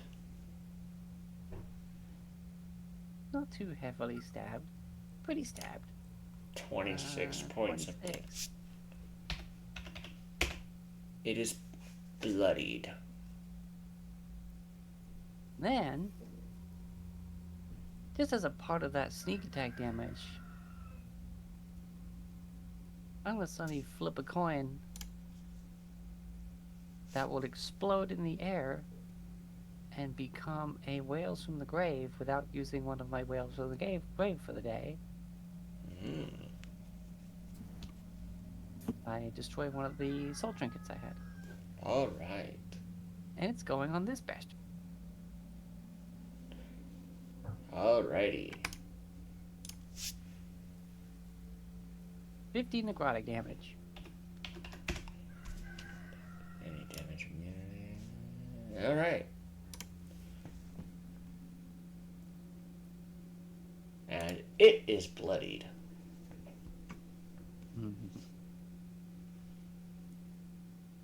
All right.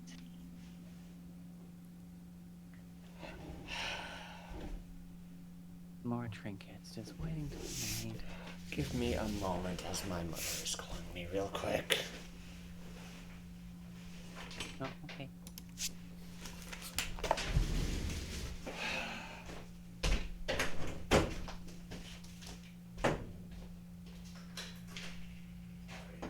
I'm gonna give Maria an Xbox and she said she can go connect to the TV. She wants to look at it. Thank you.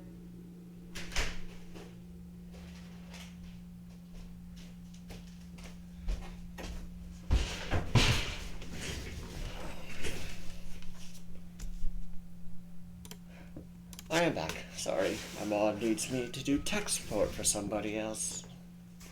Oh, okay. Well, we can take the break early if you No. need a bit. It's me having to see why an Xbox won't connect to a TV, so that'll be something I do after session when I have an hour. Oh, okay. Because I don't know how long that would take. I mean, if it's just a cable. Troubleshooting, bunch of things, I don't know. Plus, all I did was accept the frickin' bag with it. I didn't check if it has all the cords and all that. Anyway, that's for later. So, is that all for Lissa?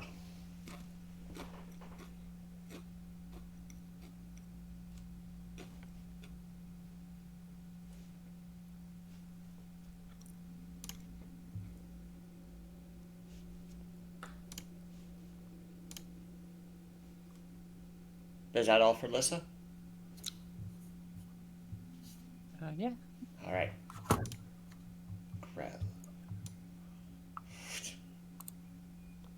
This one floats on over to you, Lissa. And it is going to attempt tentacle and beak. A miss. Nope. And a Yes. hit for 6 points of piercing damage. You know what? I'm gonna just uncanny dodge that down to 3. Alrighty.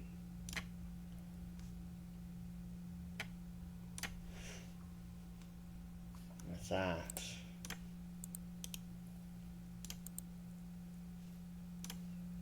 Another Grick crawls from the pit. Griff, it is your turn. All right. We're gonna move over here. Stabby stab. I will stab this one. Alright.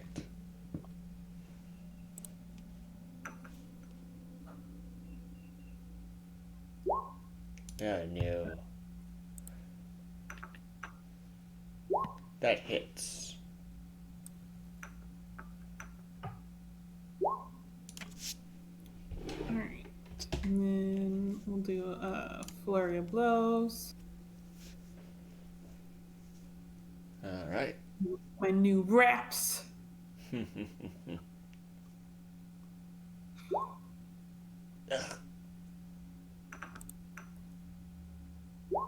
That hits. And I'll choose to do some wild damage. Alright, roll that d10.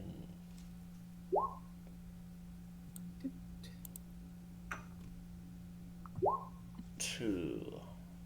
Should say in the description what kind of damage that is. Cold damage. Alright. 10 Frozen Fists of Fury.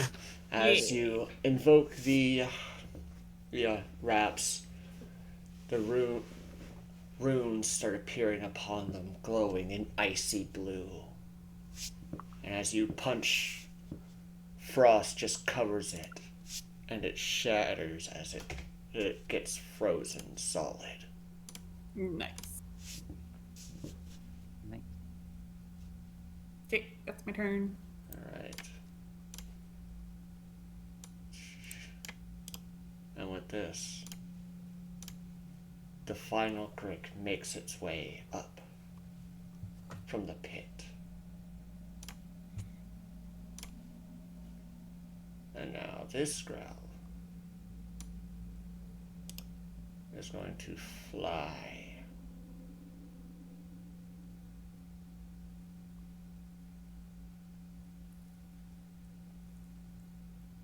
It is smart enough to do flanking.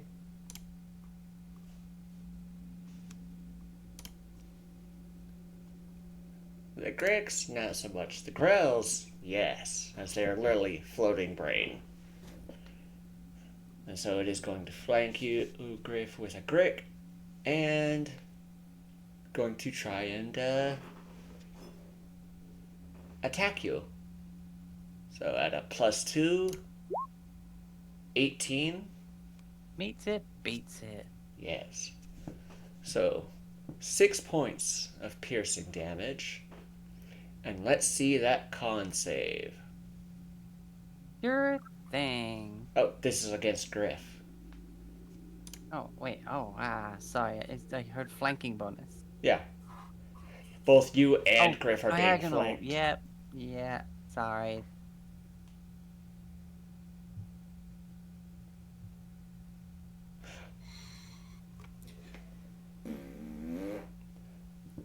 So that attack was against Griff. Yes. The 16, that misses. It's at a +2 to you being flanked. Oh, so it's 18. Yeah, that Yes. hits. That's my armor. Yes. So 6 points of piercing, and I need a con save to see if you are poisoned / paralyzed. So if you have anything for being poisoned, well, yeah, never mind. You are also grappled.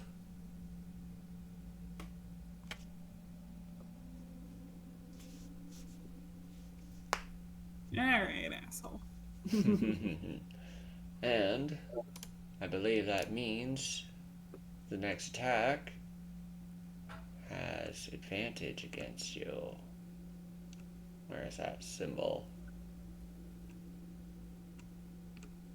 There it is. Doop. So this beak comes at you with advantage for another 18 to hit for 4 points of piercing damage. Frickin' double ones on the 2d4 for that.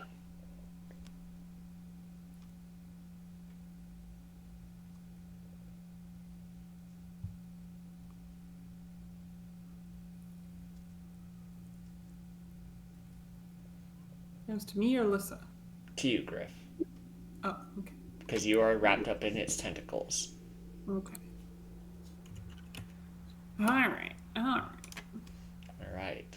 So this Grick that has just recently crawled out of the pit, moves up. And seeing as you are all tied up, it's gonna tentacle beak you. So advantage +2 who do the flanking, double 9s. And because it missed with the tentacle, it cannot make a beak attack. So this Grell that is by Deadleaf and got Try it, bitch. Tentacles. Oh. Almost hit ya. Yeah. Almost ain't shit. And beak. No. And so it is your turn, Deadleaf. All right. Well. Let's see here. There's 1, 2, 3, 4, 5, 6 enemies on the board right now. Yes.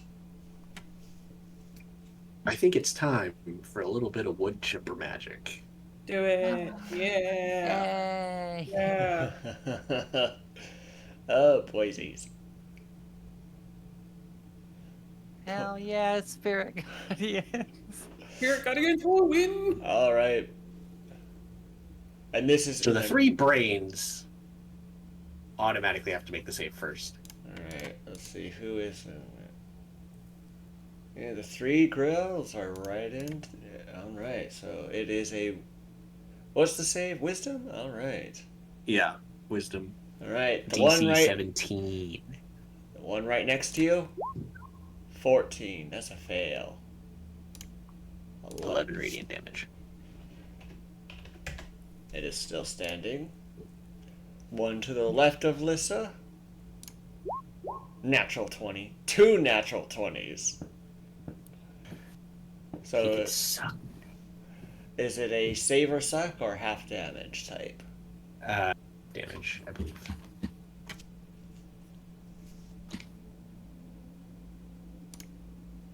Yeah, half as much. So they take 5. Alright. And now the one to the right. A 6. Alright.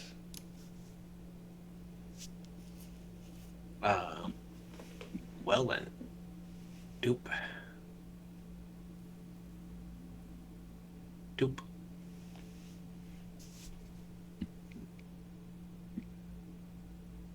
And that Those 2 Gricks are now in it. Yes. So let us see. One to the left and then one to the right. A 7 and a natural 20. So this one loses 11. While this one loses 5. Alright. Oh, wait, that quick died. Yes. This one I got. used my reaction to not let its soul pass on and instead turn it into a little trinket for my amusement. I know you uncanny dodged at one point. Have you had your Oh, turn since then? Wait, hold on. Oh, is that actually a reaction? I thought it's just something you could do once. Oh, okay. Well, you said, can I use my reaction to do this? So I think he got confused by that. I don't know if the ability itself is that. I thought uncanny Yeah, dodge. no, the required. ability creating soul trinket is red. I forgot that uncanny dodge was a reaction. Yes.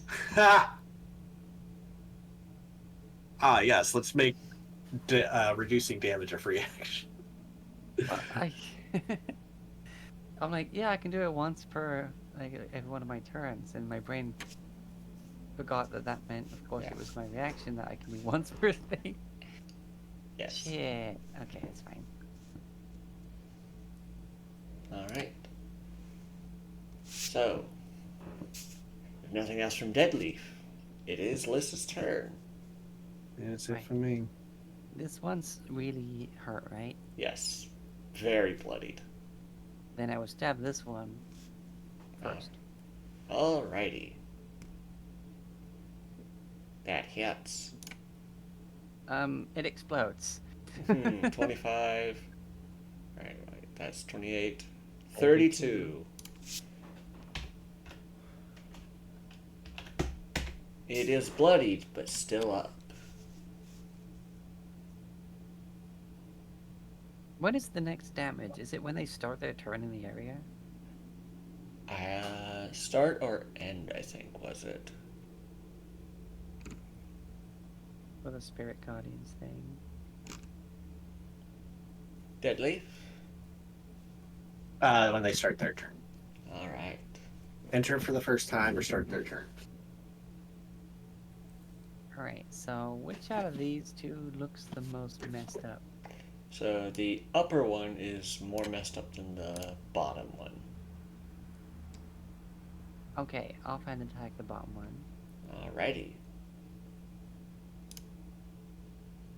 Hits. 7. And now it is more messed up than the top one, but still standing. Perfect.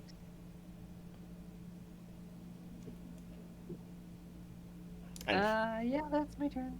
and funny enough, it is that one's turn. So let's see its wisdom save. 5. Goodbye. What is the Let me damage? reroll the damage. I got it.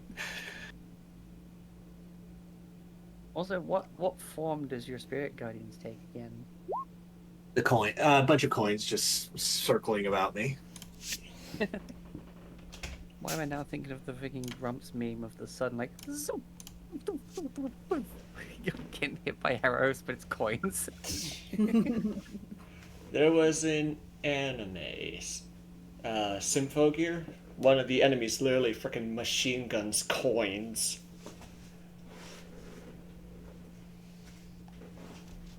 With her hands, it's just like, That's funny. yeah, so this guy just gets shredded by the coins. Oh, hey, look, it's this guy's turn. Right, anyway, reaction. Alright.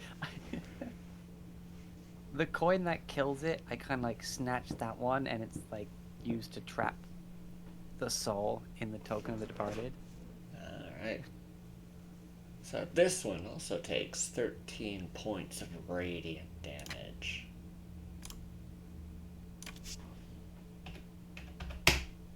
But it is still standing. And it is going to attack Griff, who is still wrapped up. Tentacles. Miss. And because of that, no beak. It is your turn, Griff. Darn. I'm gonna attack this guy. Which guy? The one who's got me wrapped up. Alright.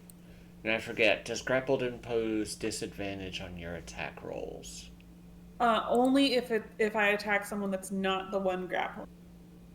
I looked it up. Alright.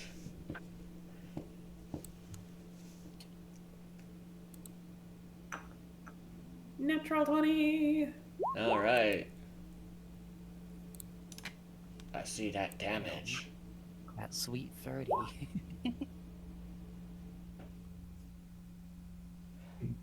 11 points of damage. Hits. Geez, almost another natural 20. So close. Okay. And then I flurry of blows. That hits. I'm not doing. Yeah, I'm wild magic again. So that's a 4. So that force damage. Alright, minus 7 points of force damage. Wow. And then that was that one arm strike. Okay, and another. Oh, that's a fail. Just barely misses. Yeah. Okay, that's my turn. Alright. This Grick, not smart, steps forward, or slithers forward. Let's see how he does against the whirlwind of coins. Not well. Do we want to use the 13 for this round, or I figure until it comes up to your turn again. sure, works for me. It is basically immediately bloodied. Get fucked, nerd. As Get fucked, nerd. it slithers up to you and miss. Alright. Yeah. Brain. This is difficult terrain, but I figure he had enough movement. Yeah. 30 feet.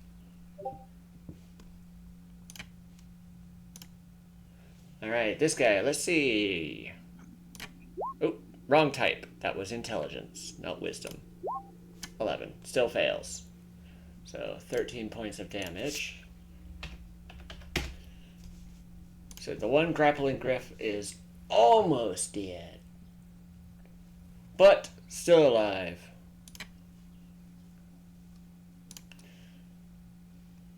And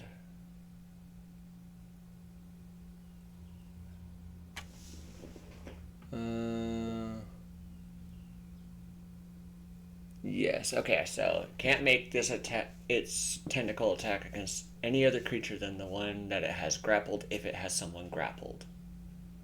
So it has to attack Griff. Mm-hmm. So Okay. 4 points of piercing, and let's see that con save.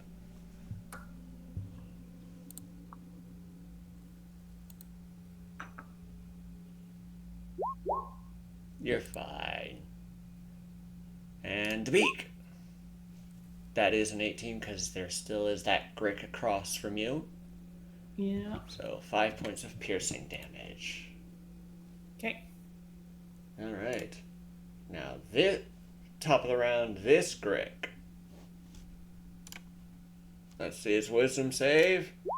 5. Nope.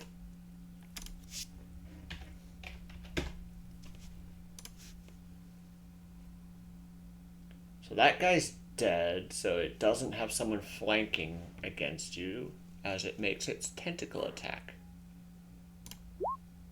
But that is a 21 to hit you. Well, actually, it would have advantage because you still are grappled. So that is the natural 20. So that is 19 points of slashing damage from its tentacle as this almost dead Grick lashes out at you. And because it did hit with the tentacle, it gets to make a beak. Which is a 6. So the wild flailing of the tentacle does hit you, but the beak does not. Alright, this Grell. Let's see here. In order to survive, actually, half of 13 would be 6, so even if it makes a save, it won't survive. But let's see anyway. Nope. Just absolutely shredded. Meow. Dead leaf. Sorry, was that Alrighty. tentacle attack to me? I think it was.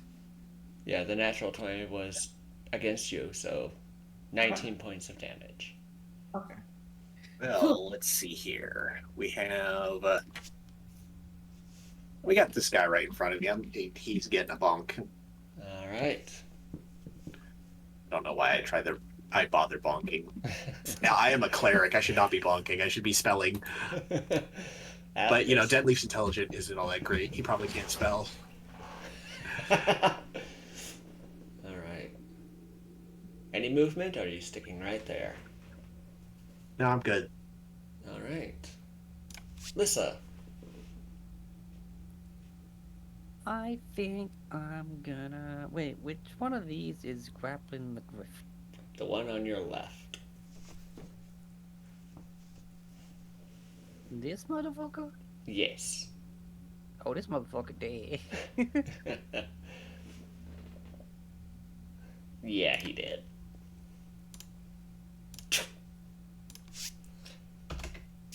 And because he was fucking around and found out...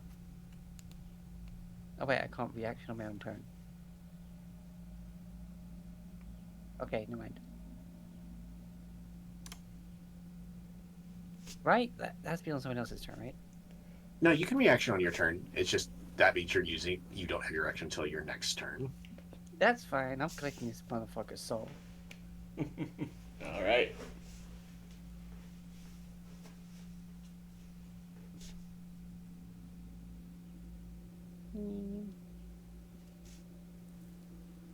And that shit's still going. So wait, are all of them in range? Yes. Okay. Which one of them looks like they're on death's door? So this one's the healthiest of the ones next to you. Yeah, why not? I'll stab this one. With my offhand short sword. Hits. 16? Hits. 6. All Just a right. cheeky little stab.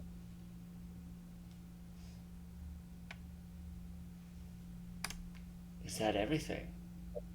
Yeah. All right. Re-roll that damage for Spirit Guardians as I roll the Wisdom save.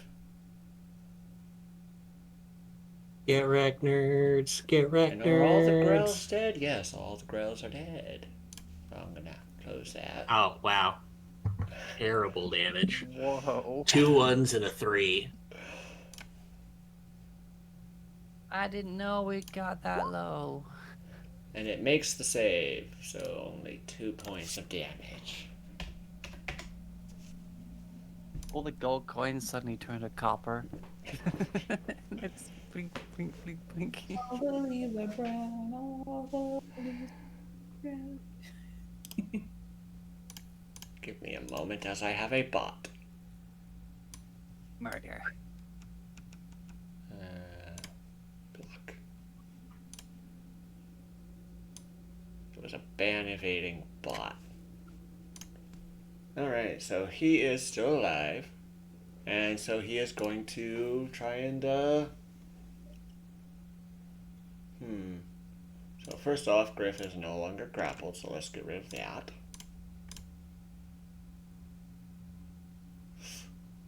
He is not all that intelligent, so he's still going against Griff. Miss on the tentacles, so it does not get to make a beak. It is now Griff's turn. Okay. I stabbed this one. Alright.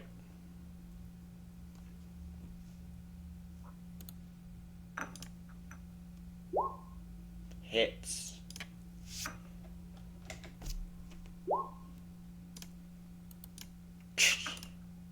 Dead. Oh, so close to 20.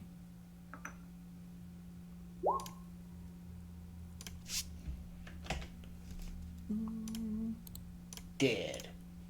Nice. Then I'll slide over here and punch this guy. Just one punch.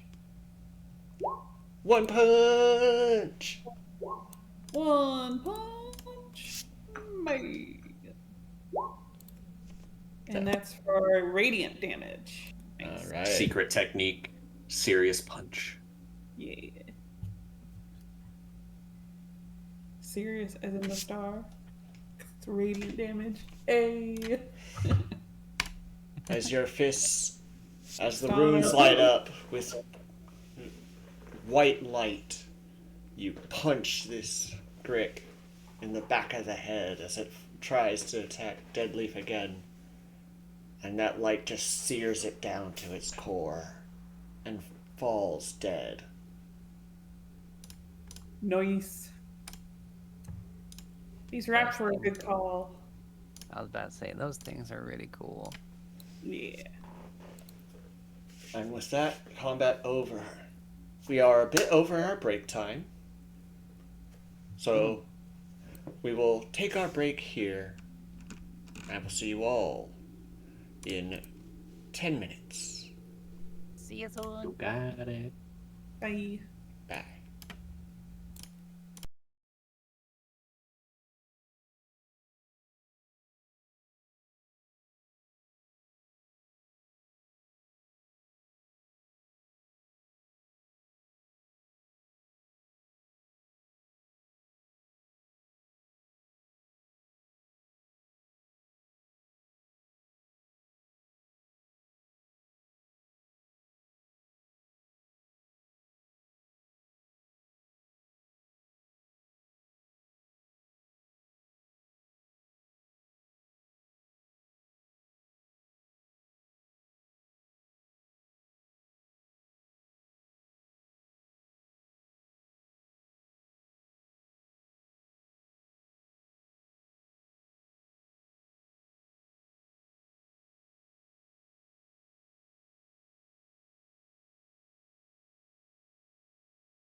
That one door we yet to freaking open. I say the name in this room. Underbrook. Yep, that one. Nothing happens. Well, there's nothing else on this floor except whatever the fuck's behind that door. Now, I'm not sure if you guys remember, so I will remind you of the room behind the black basalt doors. Is that the one that I can attune to that lets me ask questions? Yes.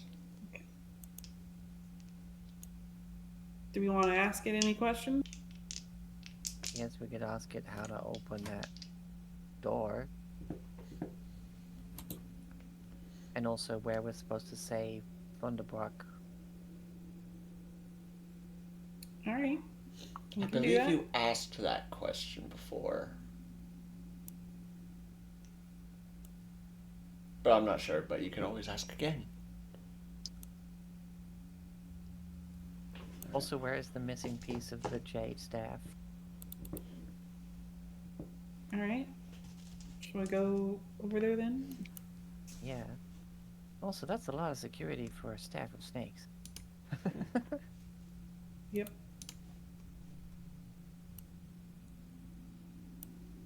God, every time you guys move, the freaking lighting flickers. Yeah, it's doing the same for me too.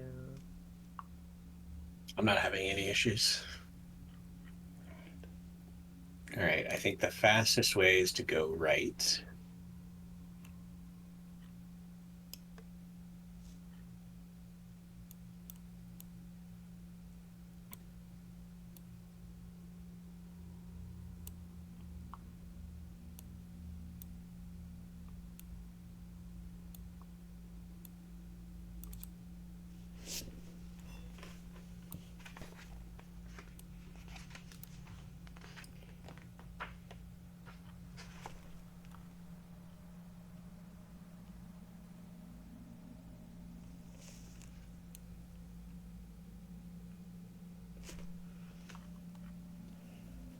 You open up, Lissa?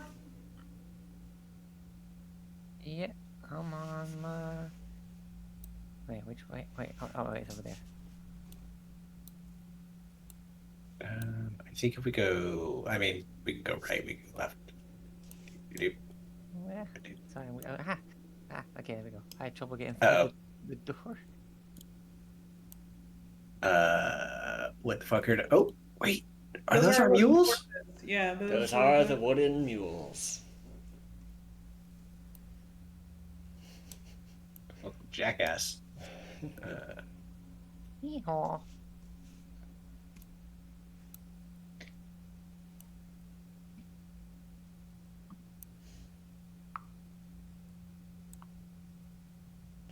Now the doors are closed. As they do close. Did we get the? Did we get I'm the in my hand? dwarf form. You did not get the hand that opens the door. Yeah, we So left I it. have to teleport in. Yeah. Doop. Let me. I'm 97% sure I prepped that spell.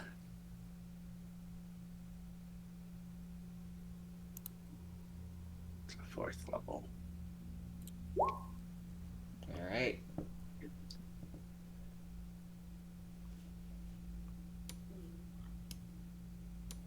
And then we can open it from the inside, as I recall. Yes. Mhm.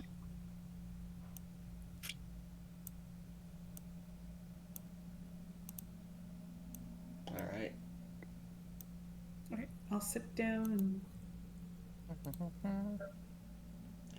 You going to, Alright, so you all take a short rest within while Griff attunes to the room. that's good because I needed a short rest.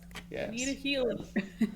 And, as you who may or may not recall, everybody gains 10 temporary hit points, except for Griff, who gains 20 because of dwarf form. And 10 HP, let's go.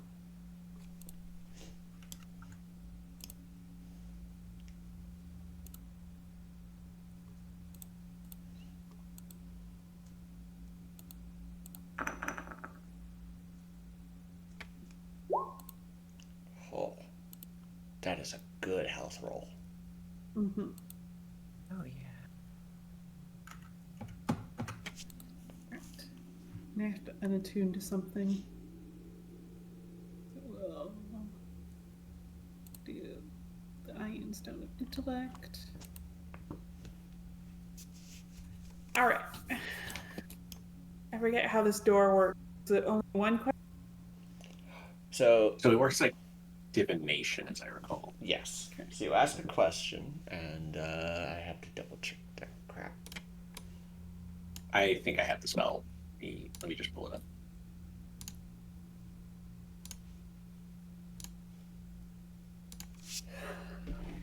Divination. You ask a single question about a goal, event, or activity to occur within 7 days. I think that we tried to ask about the dragon, but it was like, oh, that's more than 7 days away from us, so we didn't get an actual answer. Mm-hmm. The GM offers a truthful reply. The reply might be a short phrase, a cryptic rhyme, or an omen. So we can't really ask where things are because it Well, won't give us really. we could a goal. We seek the final piece of the jade staff. To where might we find its location?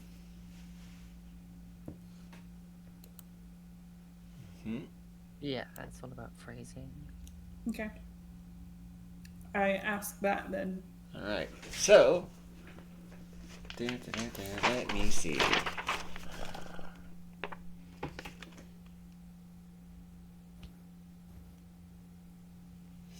Okay, so let's see.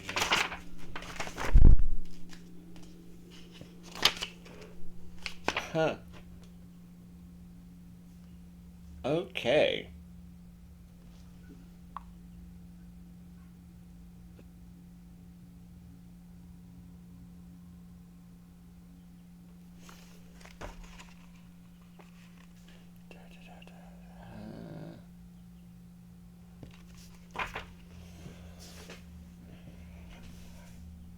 Within the swamps of the Undermountain, within the temple of snake people, one carries what you seek.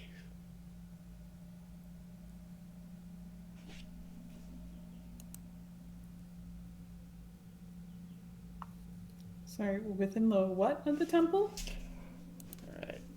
So, Sorry. Temple of the Snake People. Okay. yeah. Within the swamps, in the temple of the snake people, one carries what you seek. Okay. And we haven't encountered a temple of snake people on this floor, so it's probably on a lower floor. Yeah, I mean, we haven't hit swamps, so Yeah. You've hit a forest, but not a swamp. Yeah. All right. And then how do I ask the question about where to speak the phrase? Just remember. So, Deadleaf would know this because he knows the spell. Casting the spell 2 or more times, you have a 25% chance, increasingly, of getting a random answer that has nothing to do with the question you asked. Okay. Do you want to risk it? You're the one asking the question.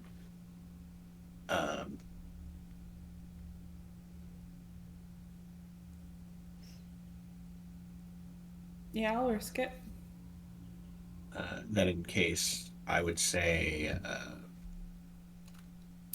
in regards to how to phrase the question,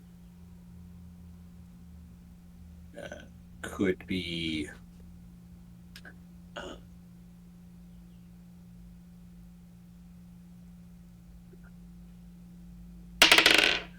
it was a goal. There's a goal within 7 days.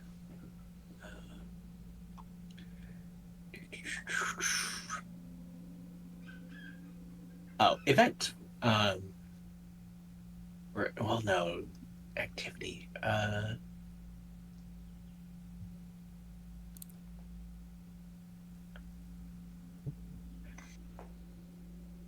What room solves? We seek the room that solves the riddle of this spoken phrase. Okay. Yeah.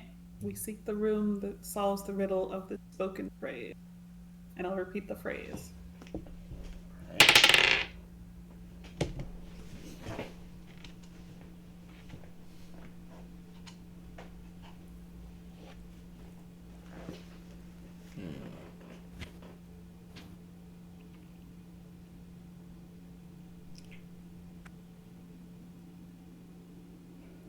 Now, if it doesn't happen within 7 days, would it happen within 7 days? No words are spoken to you, correct?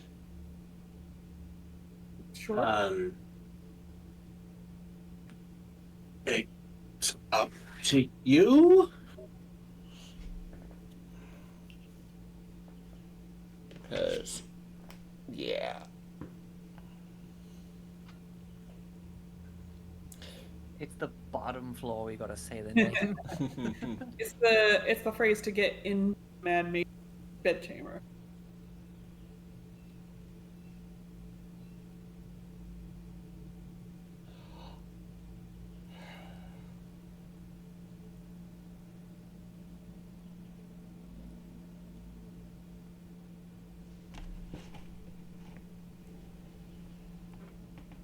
But I cannot see where or when. It is not 1, but 3. Okay. So there's 3 places this could work in, I guess. But we probably won't encounter them within the next 7 days. If that was the right answer.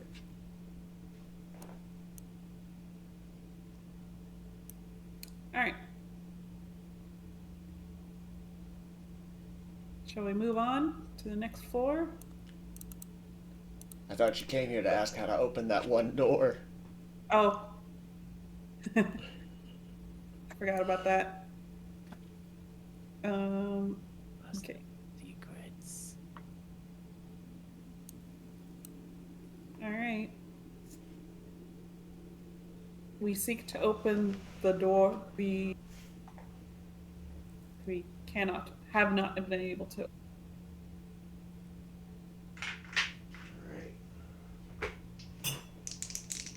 Let's see how you do.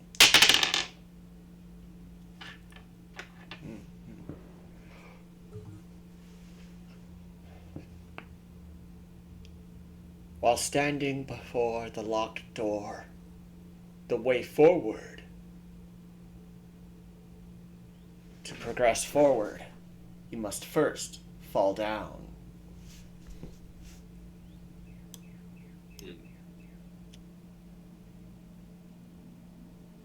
Okay.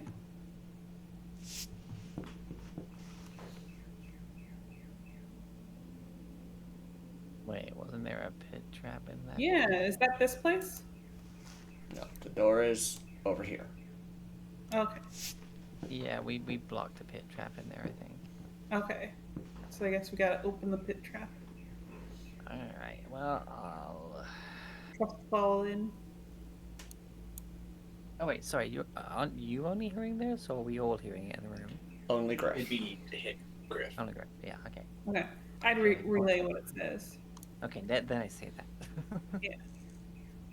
Alright. I mean, theoretically, there is always the chance because we ask too many questions that that's a random answer and could drop us to our deaths. You know. Yeah, it could, but I've Well, been there and it'd done be that. hard for me to die from a fall, but sure.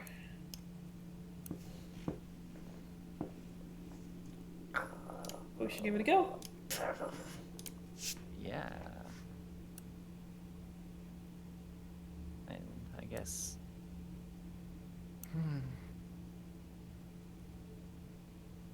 Well, I think it was. Oh, I found Griff. Yeah, this way. Yeah. Yeah.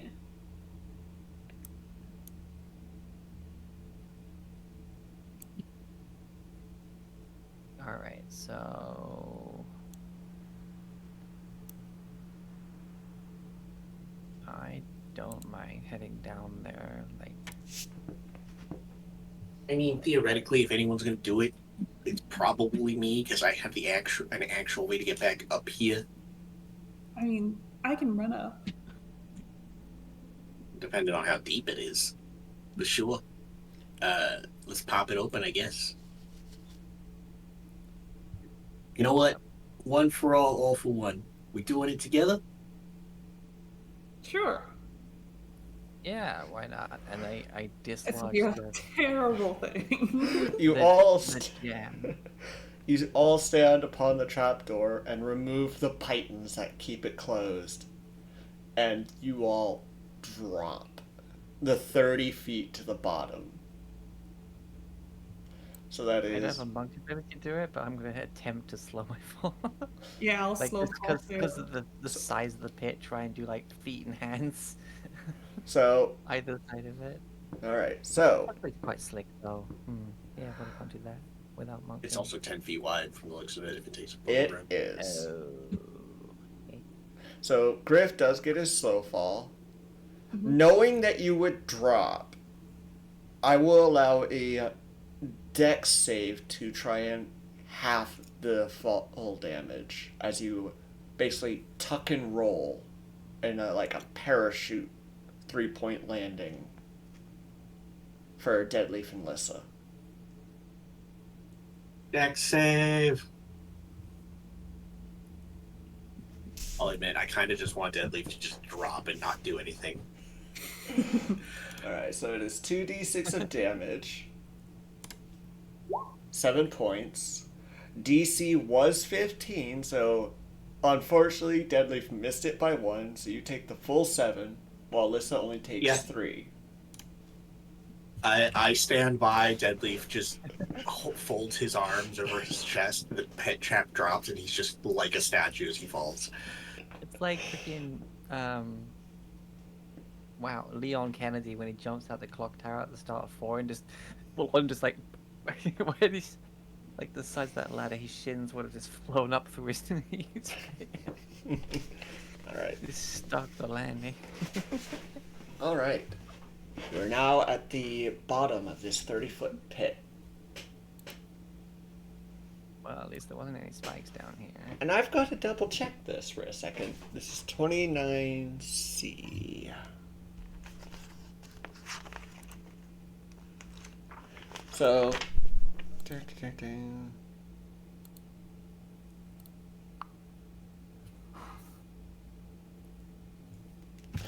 And so you're going to spend time investigating this pit. Yes. So- I'm actually gonna investigate the pit. Alright, roll investigation. And during that time, after 1 minute, the trap door snaps shut as hidden springs close the doors. Yeah, I figured. But I got Dimension Door. I can get us back up. Alright, so 20. As you're investigating, pushing here and there, right next to Deadleaf's foot, you find a stone with some give.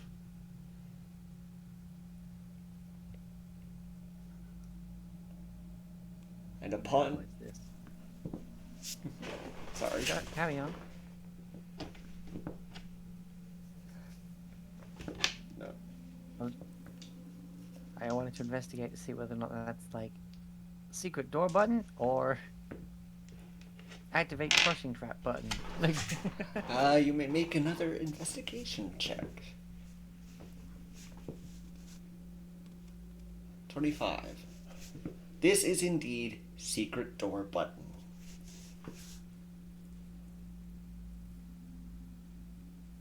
Alright, looks like this is the button to open the door. That button next to your foot there, Griff, that's the crushing button. Don't push that one. Oh, you mean this button? There is no button. Alright, hey, Deadleaf, it's right by your foot. Could you give that a good step for me? Like, Alright. You hear a clunk. Alright. Oh, and apparently it was supposed to be 3d6 of damage, not 2. Yeah, Yes, because it's a d6 per 10 feet. Alright, so. Wow. So, an additional 1 point. Yep. Wait, hold on. Did that open the door at the top? Not here.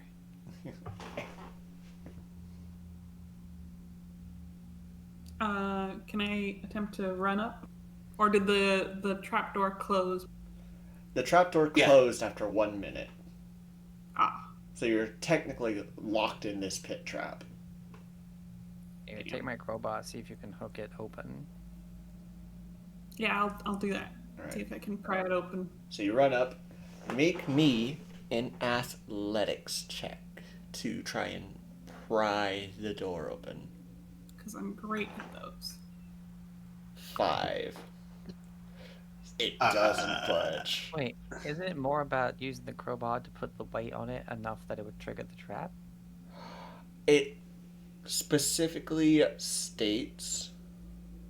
So this pit trap. I teleport onto the pit trap so that it opens under my weight. Okay. Chink.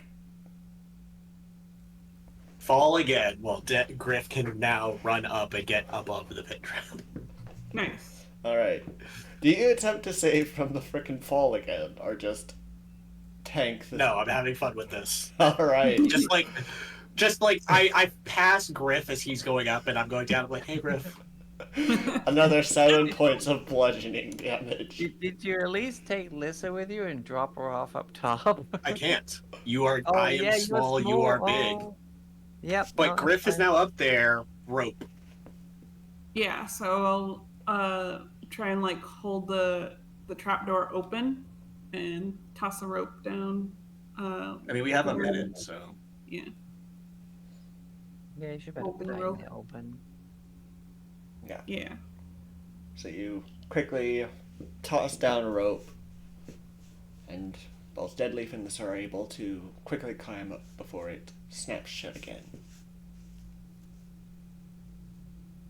And if I remember correctly, when Deadleaf was down there, you learned it snapped shut while the rope was still there, so that rope got cut, so there was still a good chunk of rope at the bottom of that pit.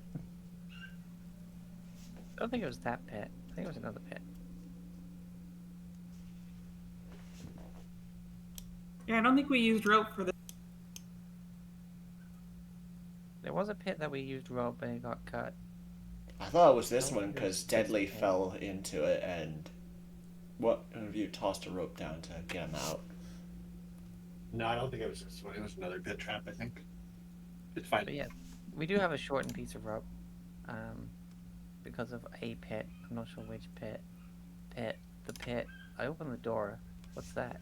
In the pit? The pit. Oh, look, it's open now. I saw nothing. Yes, these were not meant to be on that layer. You see, as you look in, statues and another tapestry upon the southern wall.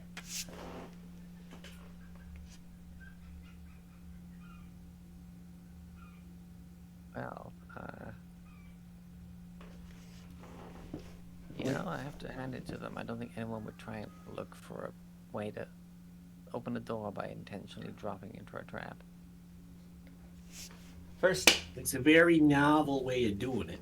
alright, so there are 4 9-foot tall statues of imperious dwarves in each of these corners, which are the stars. Let's see here.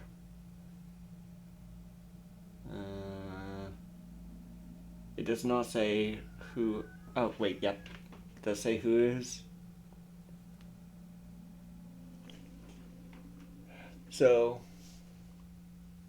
within this corner is Mordain, the dwarven god of creation.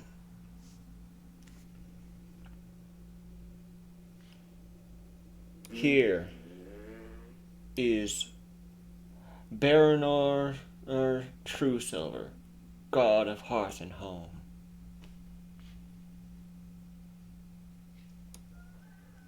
Here is Clongadin Silverbeard, the god of battle. And here is Marthamore Duin, the god of exploration. And upon the southern wall, on the tapestry,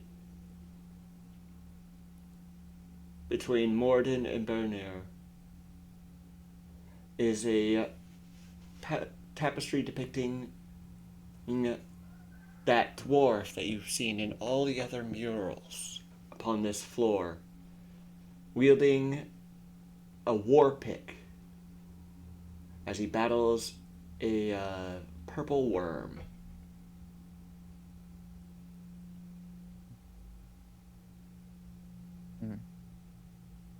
Hail to the king, I guess.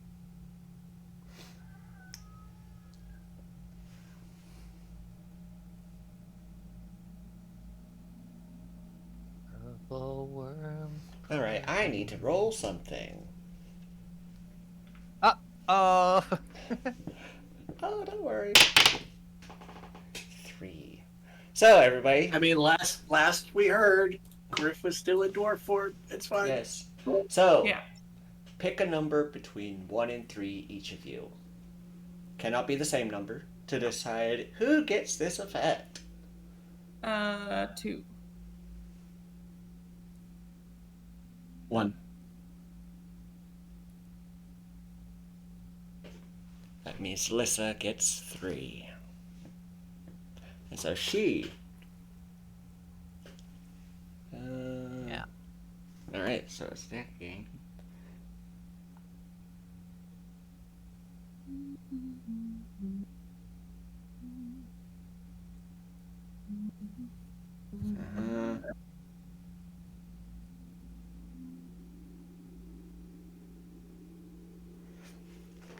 So, Lissa, you hear a voice in your head. Great. Well done for making it this far. Making it to this antechamber before the tomb of the King of King Miller's true tomb. I am so currently trapped within this statue. But if you free me, I can tell you how to reach his tomb.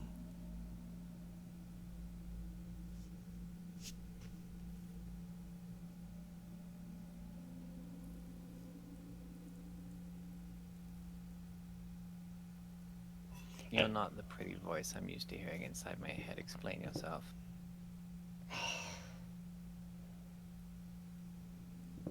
I am but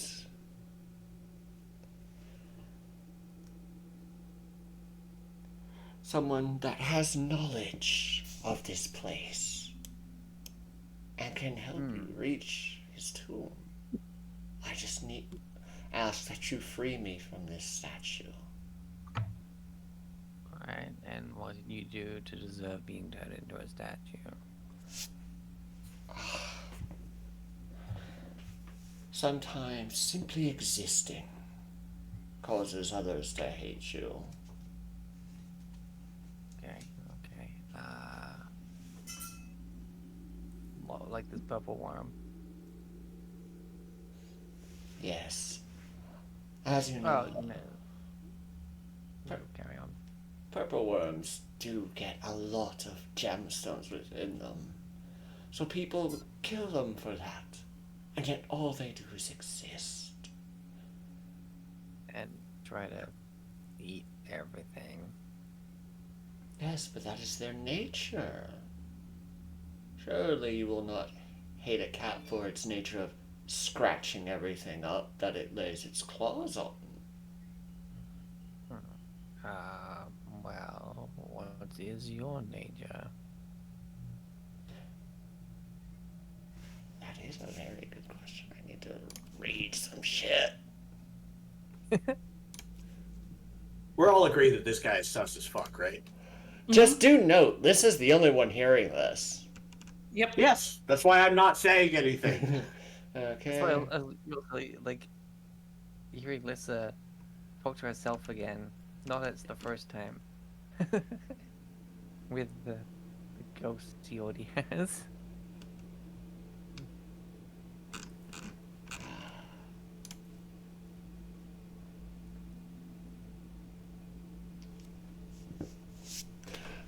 I am someone that is. I enjoy making deals. And I do keep my word.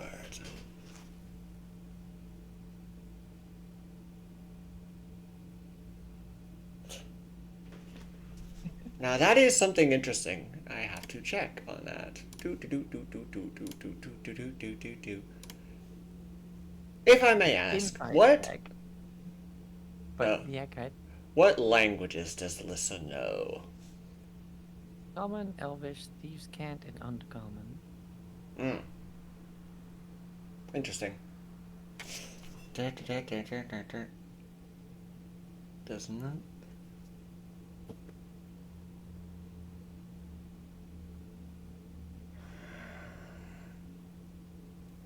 You know what? I'm gonna say this guy has. You know what? That's right. Yeah. Anyway, I'm just going to, as DM, I say this happens. So yeah. So, roll insight check.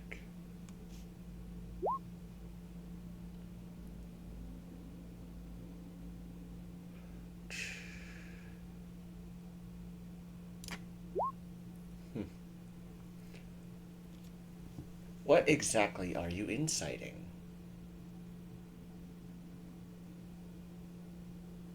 Like, I'm in the business of choosing my words carefully, or at least I was. And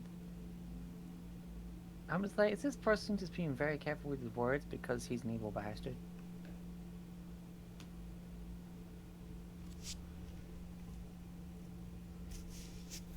While he is being genuine in keeping his promises, he is picking and choosing his wording carefully.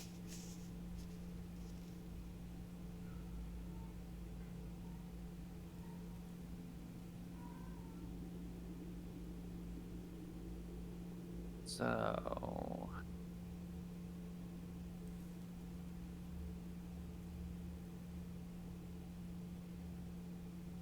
What's the play here? You get someone to free you, you tell them the info, and then you kill them?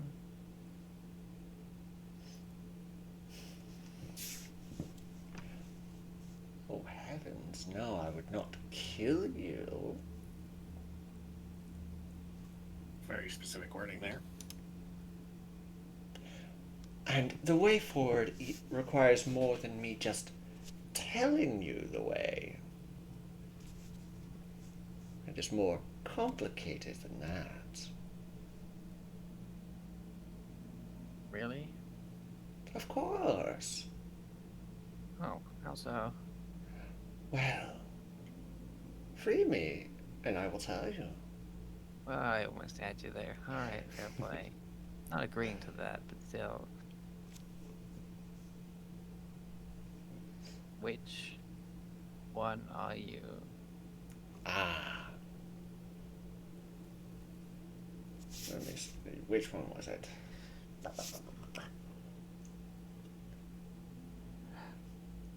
Martha Muller. Over here in the... Which is over here.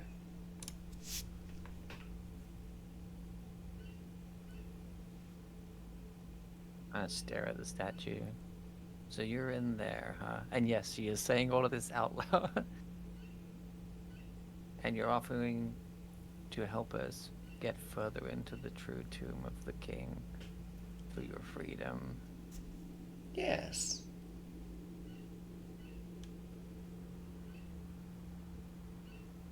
What's your name? Now that is a question. I have been here so long, I'm not sure if I remember.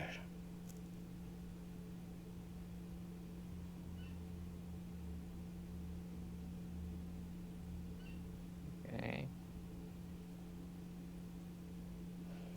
I was trapped here in the time when this floor was overflowing with dwarves, and the king still yet lived. So what's in there anyhow? The tomb of the true king. I mean, if it's just a resting place, we don't exactly need to go in there. Ah, but you would need his hand to open the door. There is a few other things. His war pick, made of pure adamantine, and a mystical shield. A war pick made of pure adamantine, his hand, and a mystical shield? Like, what? Don't really use shields. What's so important about it? Let me...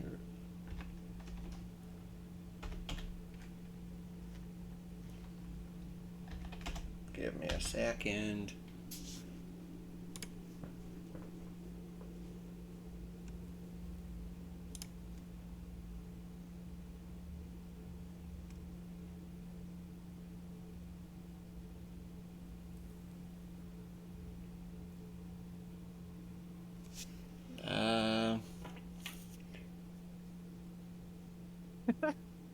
So, depending on the rarity, it doesn't say which one it is.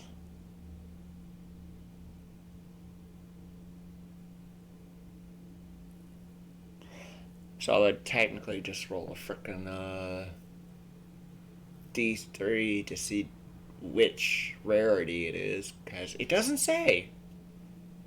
Not a specific shield, just a... Oh, no, that's a specified different thing. rarity.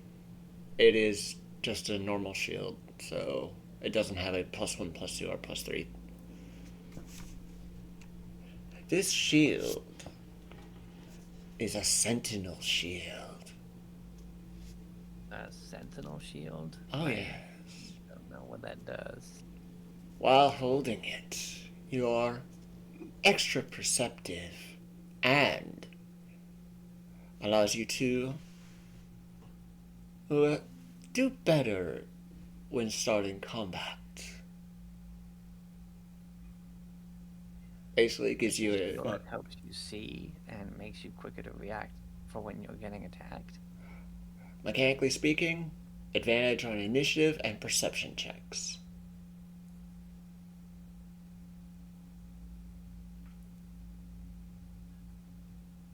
Interesting. I'm assuming this art piece is something to do with how to open it. You get no answer. Just a bit of a chuckle. And the hand, like, just opens one room, right?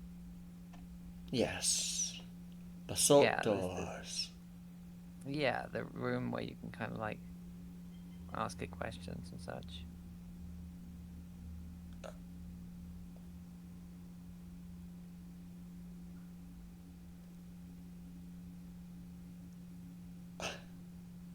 Asking questions.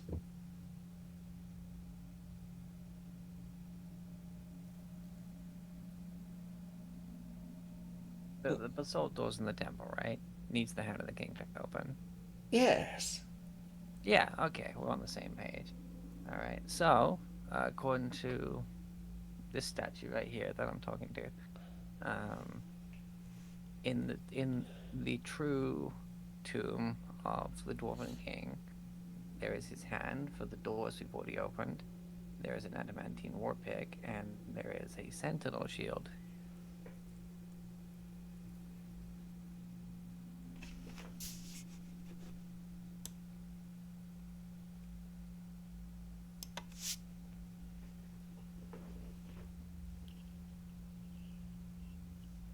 So, what are we doing with him? Well, he says that if we free him, he'll help us get in there.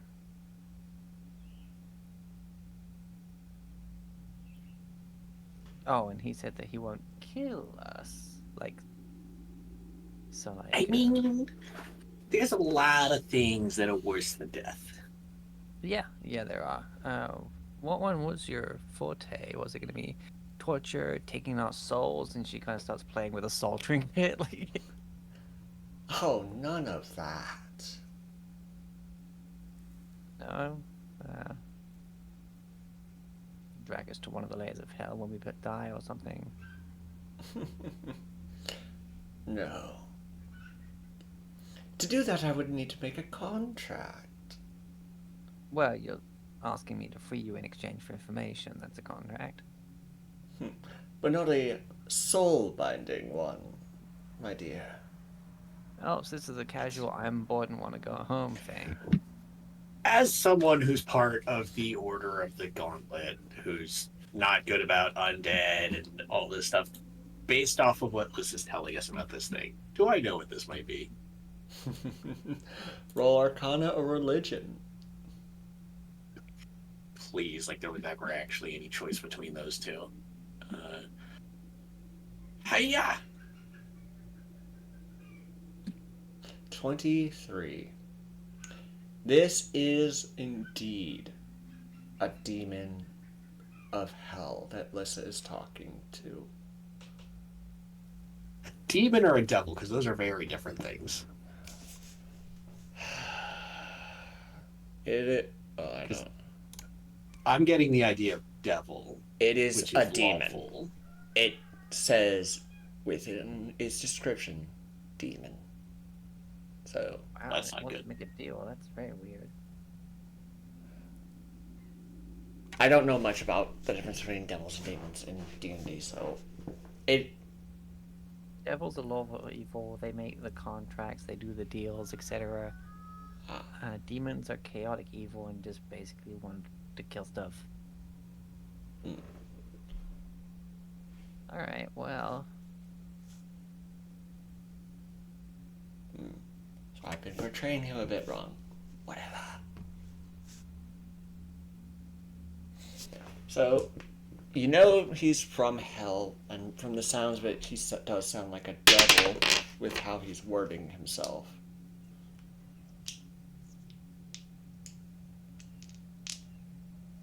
All right. Honestly, out of the three things in there,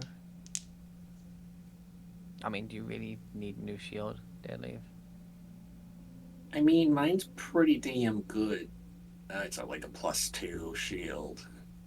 Hmm. Uh, All right. Well, should we pass?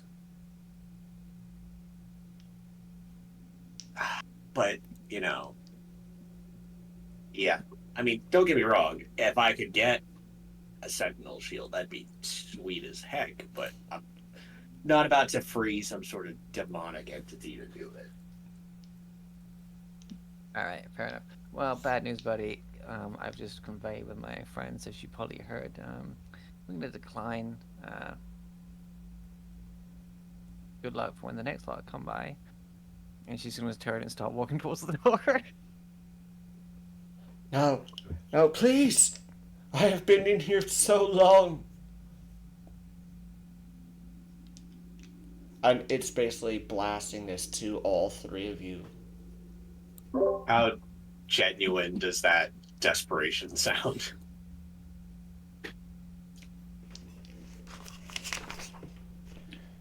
Let me just double check something. Because I can't banish in here. It's not allowed.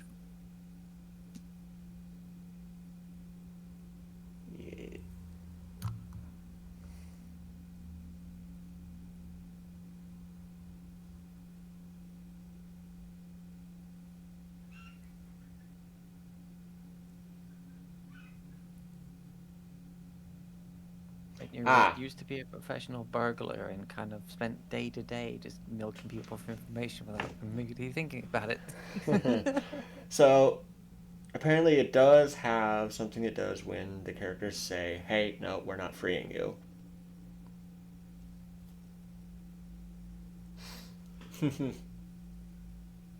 Yeah, sure, go. So, that does change what I would have said. Okay. So, minus. So, you turn away, and it's like, I will remember this, you! And it's basically just cussing you out. When I am free, I will destroy you!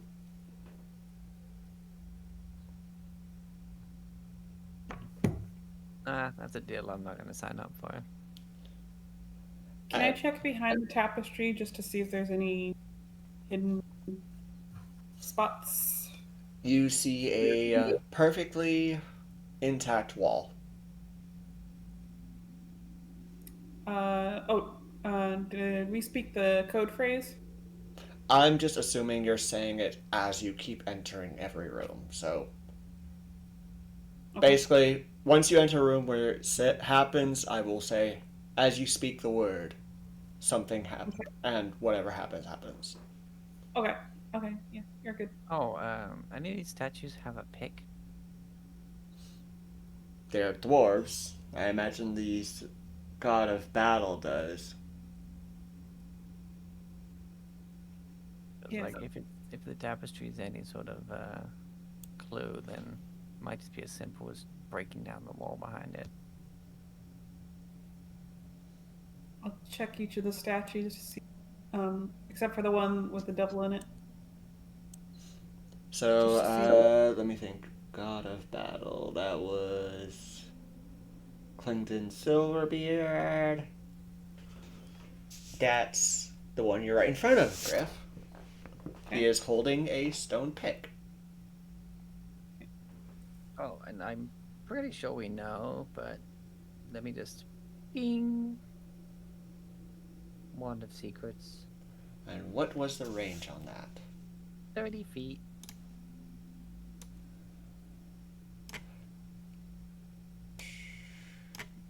So, 30 feet straight south of your location, you sense something. Or does it light it up? The rod points. Yeah. Oh, yeah. So it points to something to your south. Alright, so it's there. Go behind the tapestry. Let Griff carry on before I do anything else. Yeah, I'm touching the pick just to see if it's like at all or Nope. no. Nothing on the statues like a hidden switch or anything. Investigation or perception check.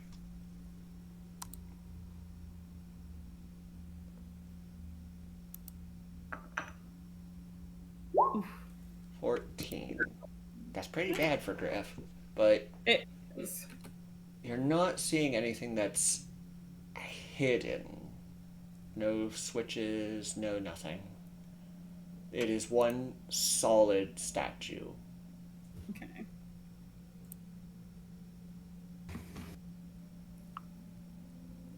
Alright, let's. I'll take a look. Okay. I'm gonna guidance myself. You can do it. Magical pat on the back. 17. Yep, this is a solid statue. All one piece. I'm going to investigate this southern wall. Alright. Oh, anyone? 21. It is a solid wall. No doors, no switches, no nothing. It is pure solid. I knock on it to see if it sounds like it's not that thick. It is a thick stone wall.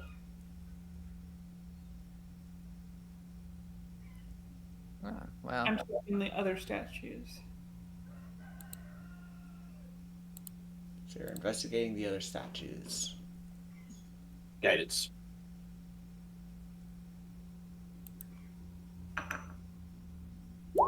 +22 plus 23. So I'm going to use this as an encompassing you're checking all the statues. Yeah. So every statue is purely carved, not a single moving piece of any of them. There are no switches, no nothing. Okay. So if we break this guy out, He can probably tell us what the fuck's up, but I don't want to. Yeah. We already snubbed him, and he's not happy with us. Yeah, he is still Yeah. freaking cussing you guys out. I mean, honestly, at this point, I'm thinking of freeing him and just fucking killing him. Yeah. If he tries to mess with us, we can deal with it. I mean, I'll just say it. I'm half of a mind to just like let him out, and then we just curb stomp and kill him. Oh, alright, so, seeing as everyone else is in the same boat as me... Hey, hey buddy, we've changed our minds slightly.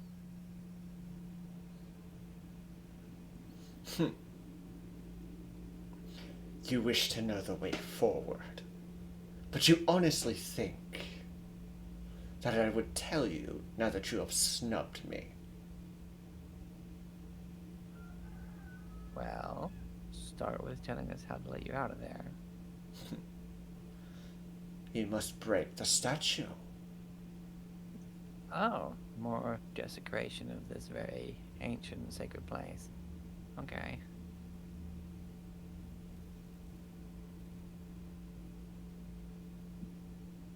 I mean, it's up I to you guys. imagine something a little more blunt might be helpful. Holds up mace. We're smashing a statue? Yeah, definitely. Yeah, I hate to Whack! throw craftsmanship, but oh well. Make an attack roll.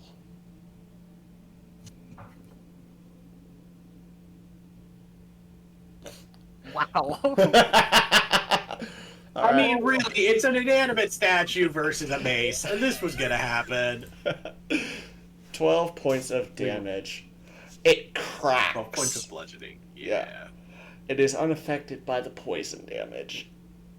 Yeah, I figured. Let's see here. I rolled a 1 on the second d6, but hey. So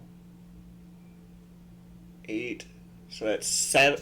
Actually, 9 points of bludgeoning damage. That was... Oh, yeah, because it's 12 is the first thing, and then it's crit, so it's 9 of bludgeoning. It really gave that weird. Almost. Wind up. I hold action to sneak attack him the second he's out. No, we're not in initiative. I can't do that. No. Yeah. Plus, Still. let me see.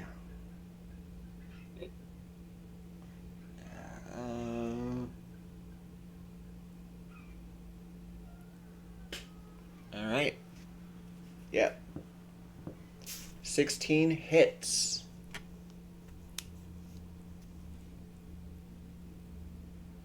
Seven bludgeoning. As the second hit strikes, the out erupts a reeking black mist. It just stinks to high heaven. Or hell in this case. And coalescing in the space behind you, you see this. Wow. That's an impressive stature And boy. Ben 10, you really let yourself go. Yeah, what And is this crab dog looking thing? What? Glabrezu, oh my god. You really couldn't make up your mind what you wanted to be, huh? No.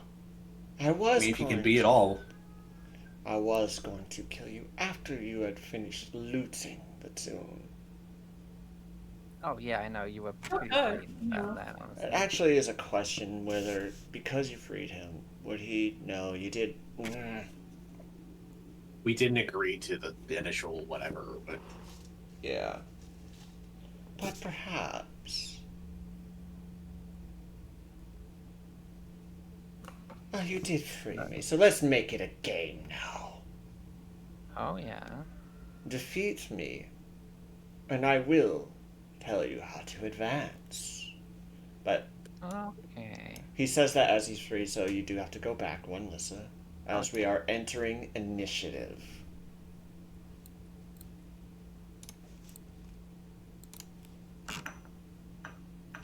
Oh, initiative rolls today. Oh, terrible.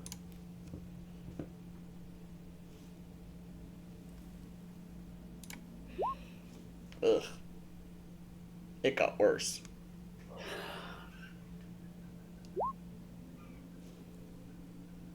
Alright. And How am I going first with the 12? I am going to switch us to a different music. I mean, you tend to be going first anyway. Yeah. From RPG soundtracks, we have Dangerous Encounter. Dangerous. Is where you find out it's like 10 levels higher than us. But Lissa does start off the combat round. Yeah, and I'm gonna go whoop, whoop, whoop, so that I'm flanking. Alright. And yeah, let's shake on it, and I just stab him.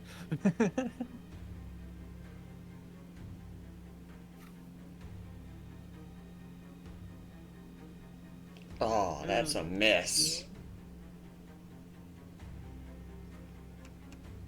Even with the +2. Even with the +2, that is a miss. Barely missed. Well then, I guess he's getting the other sword. The 23 does hit. For 29. Alright. Points of magical piercing damage. Yes.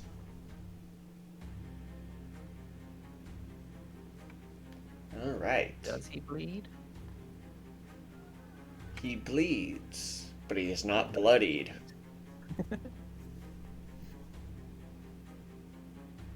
Alright.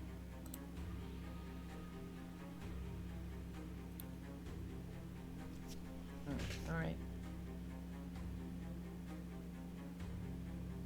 I'm good to go.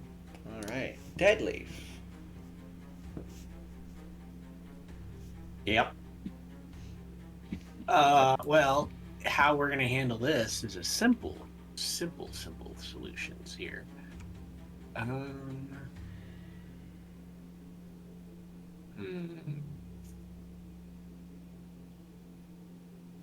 Do. Huh.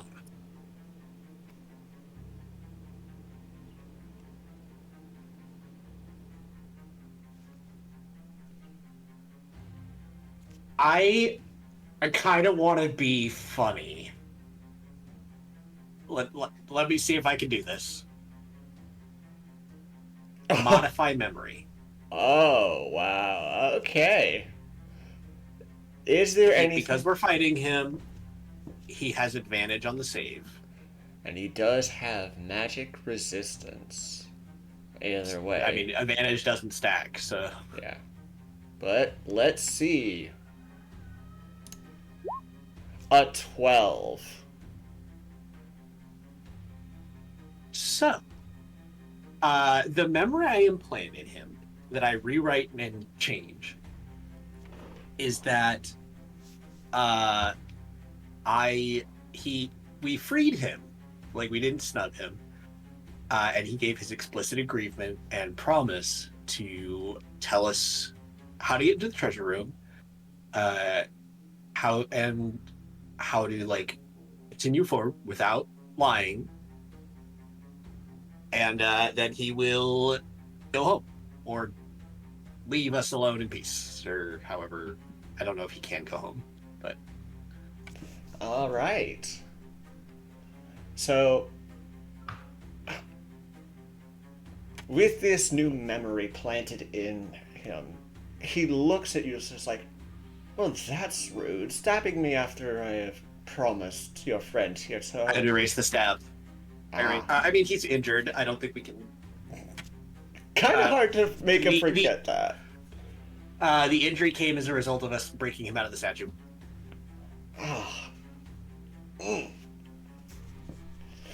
Honestly, that dagger of yours does hurt. So, back to frickin' generic dungeon by Sword Coast Soundscapes. As frickin' Deadleaf pulls some Chester Lavore bullshit. He's looking at listen. I'm just like doing the kill, like the motion with my hands, like don't attack. Oh man! Oh. Holy crap! Liz is holding a blade to the side, like, what? Come on. Fine. Like, slumps her shoulders. Can't believe I just pulled that off. Holy fuck! I was not aware. That did hurt a bit, but a deal is a deal. Yeah. And he using his pincers, he will yank down the tapestry. Beyond this wall is what you seek. Please walk through it. Oh no, it is a magical conjuration. Pure sword conjured by magic, and he will use his once a day dispel magic. And the door and the wall just disappears. So this is just... I can't believe I just did that. That was awesome. Now, thank you. And I will admit, while I have promised not to harm you, he points at the other 3 statues. The other 3 have not. Oh damn. But as I have promised not to screw with you, I will not release them till after you're gone.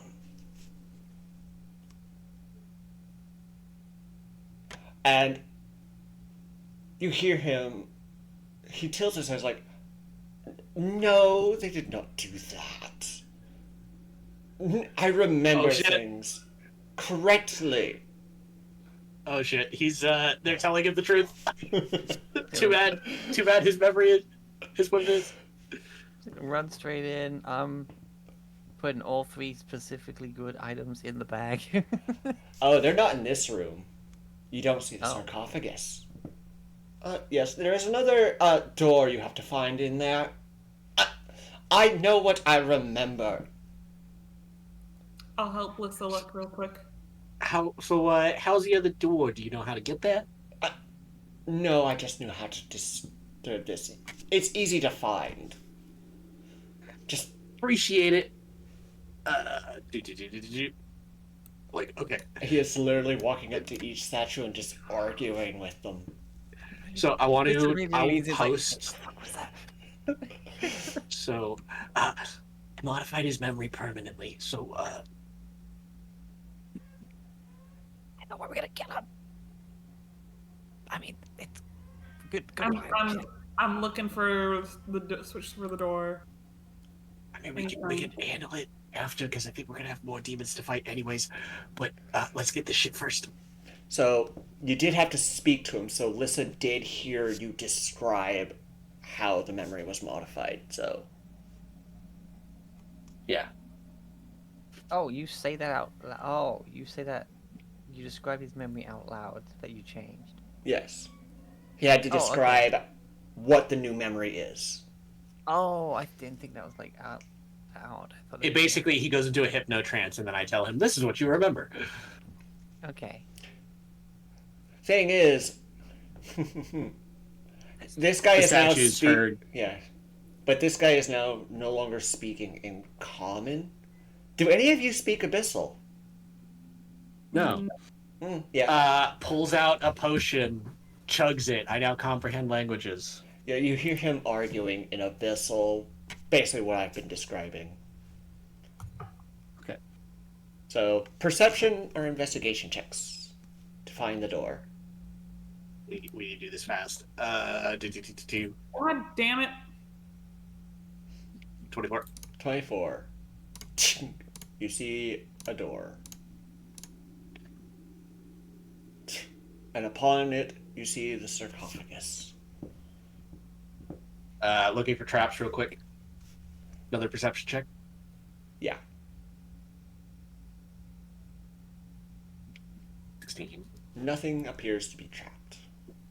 Yeah. That, I don't see any traps. Let's move. all right. No offense, but let me go check on it.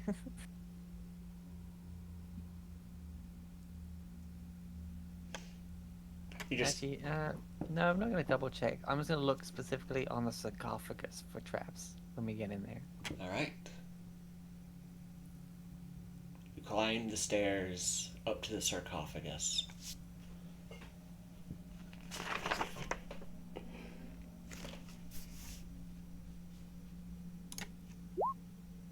Investigation. There are no traps. The only thing that is upon this is written in is a word written in Dwarvish. Upon this slab of white marble etched in silver is a Dwarvish word. I can now read Dwarvish because I understand languages. It says Melair, the name of the king that the demon told you of. Oh, okay. I speak.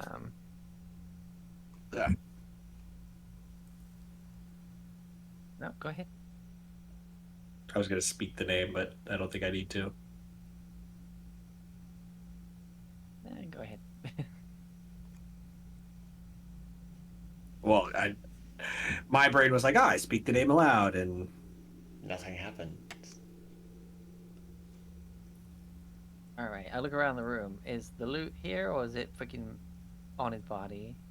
You see nothing in the room save for the sarcophagus. All right. I Probably guess in the he's sarcophagus. buried with all his stuff. Better us than someone else, right?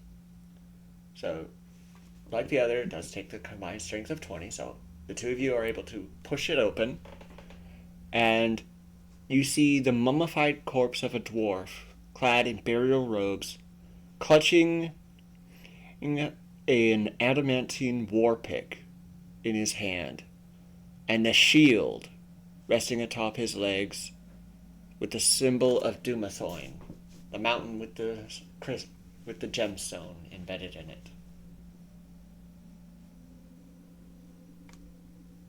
Sorry about this.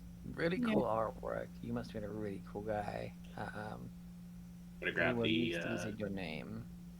yeah, grabbing the shield. I'll So offer the the other dwarf one uses a them. prayer for forgiveness and for peace. We'll also tell you that shit out of your story back at the tavern, because You Not hear the a place. crack. I think he's releasing them. Yep. Looking back, you see him like, I know what I am learned. I will, as he is punching this statue. I think it's time we Skedaddle. Yeah. And as we you either make skedaddle that, or we backstab. one of or the we use this place as a demons choke point. Yeah, because I'm- he full on told us that the others would completely come at us. Yeah. So I have a question. Do you see the other thing that got freed? From where you're I at. see the edge of it. Not from where we are. No, I can't see. Alright, then I will not show you the picture of what just popped out. Oh, I'm gonna add yeah, Sentinel let's- Shield to Alright. my inventory. Best we're part gonna- is, you don't have now. to equip it, you just have to hold it to gain the benefits. Nice. Wow. Right, I guess. Doesn't even have to be attuned. It's on my back. Alright. Alright, So- I guess we grab the other couple of bits. Alright. And I almost imagine I grabbed the shield, you grabbed the pick, kind of deal. Yeah. alright, so we are going to, I want a bit of initiative order to see if you can get out before other shit happens. I mean, are we getting out or are we fighting? I think if we're gonna fight, we better fight now. Yeah. Yeah. Hey, that initiative advantage coming in handy. Yeah. I like it.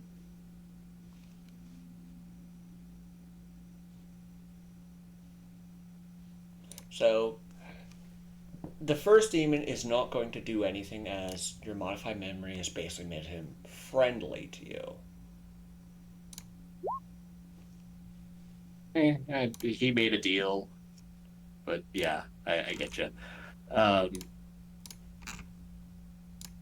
I think though we should probably end on this because we are at time in about. Yes.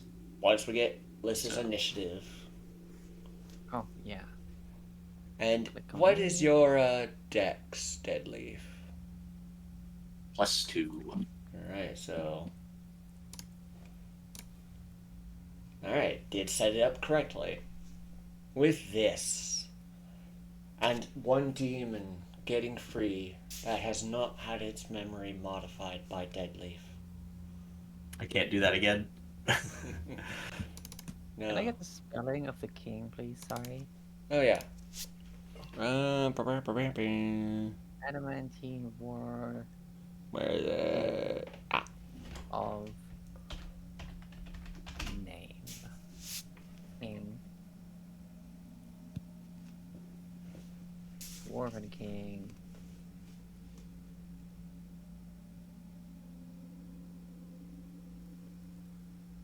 Melair.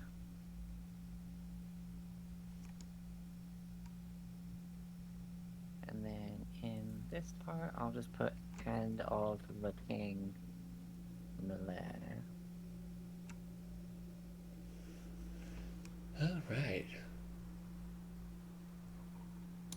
So we end here.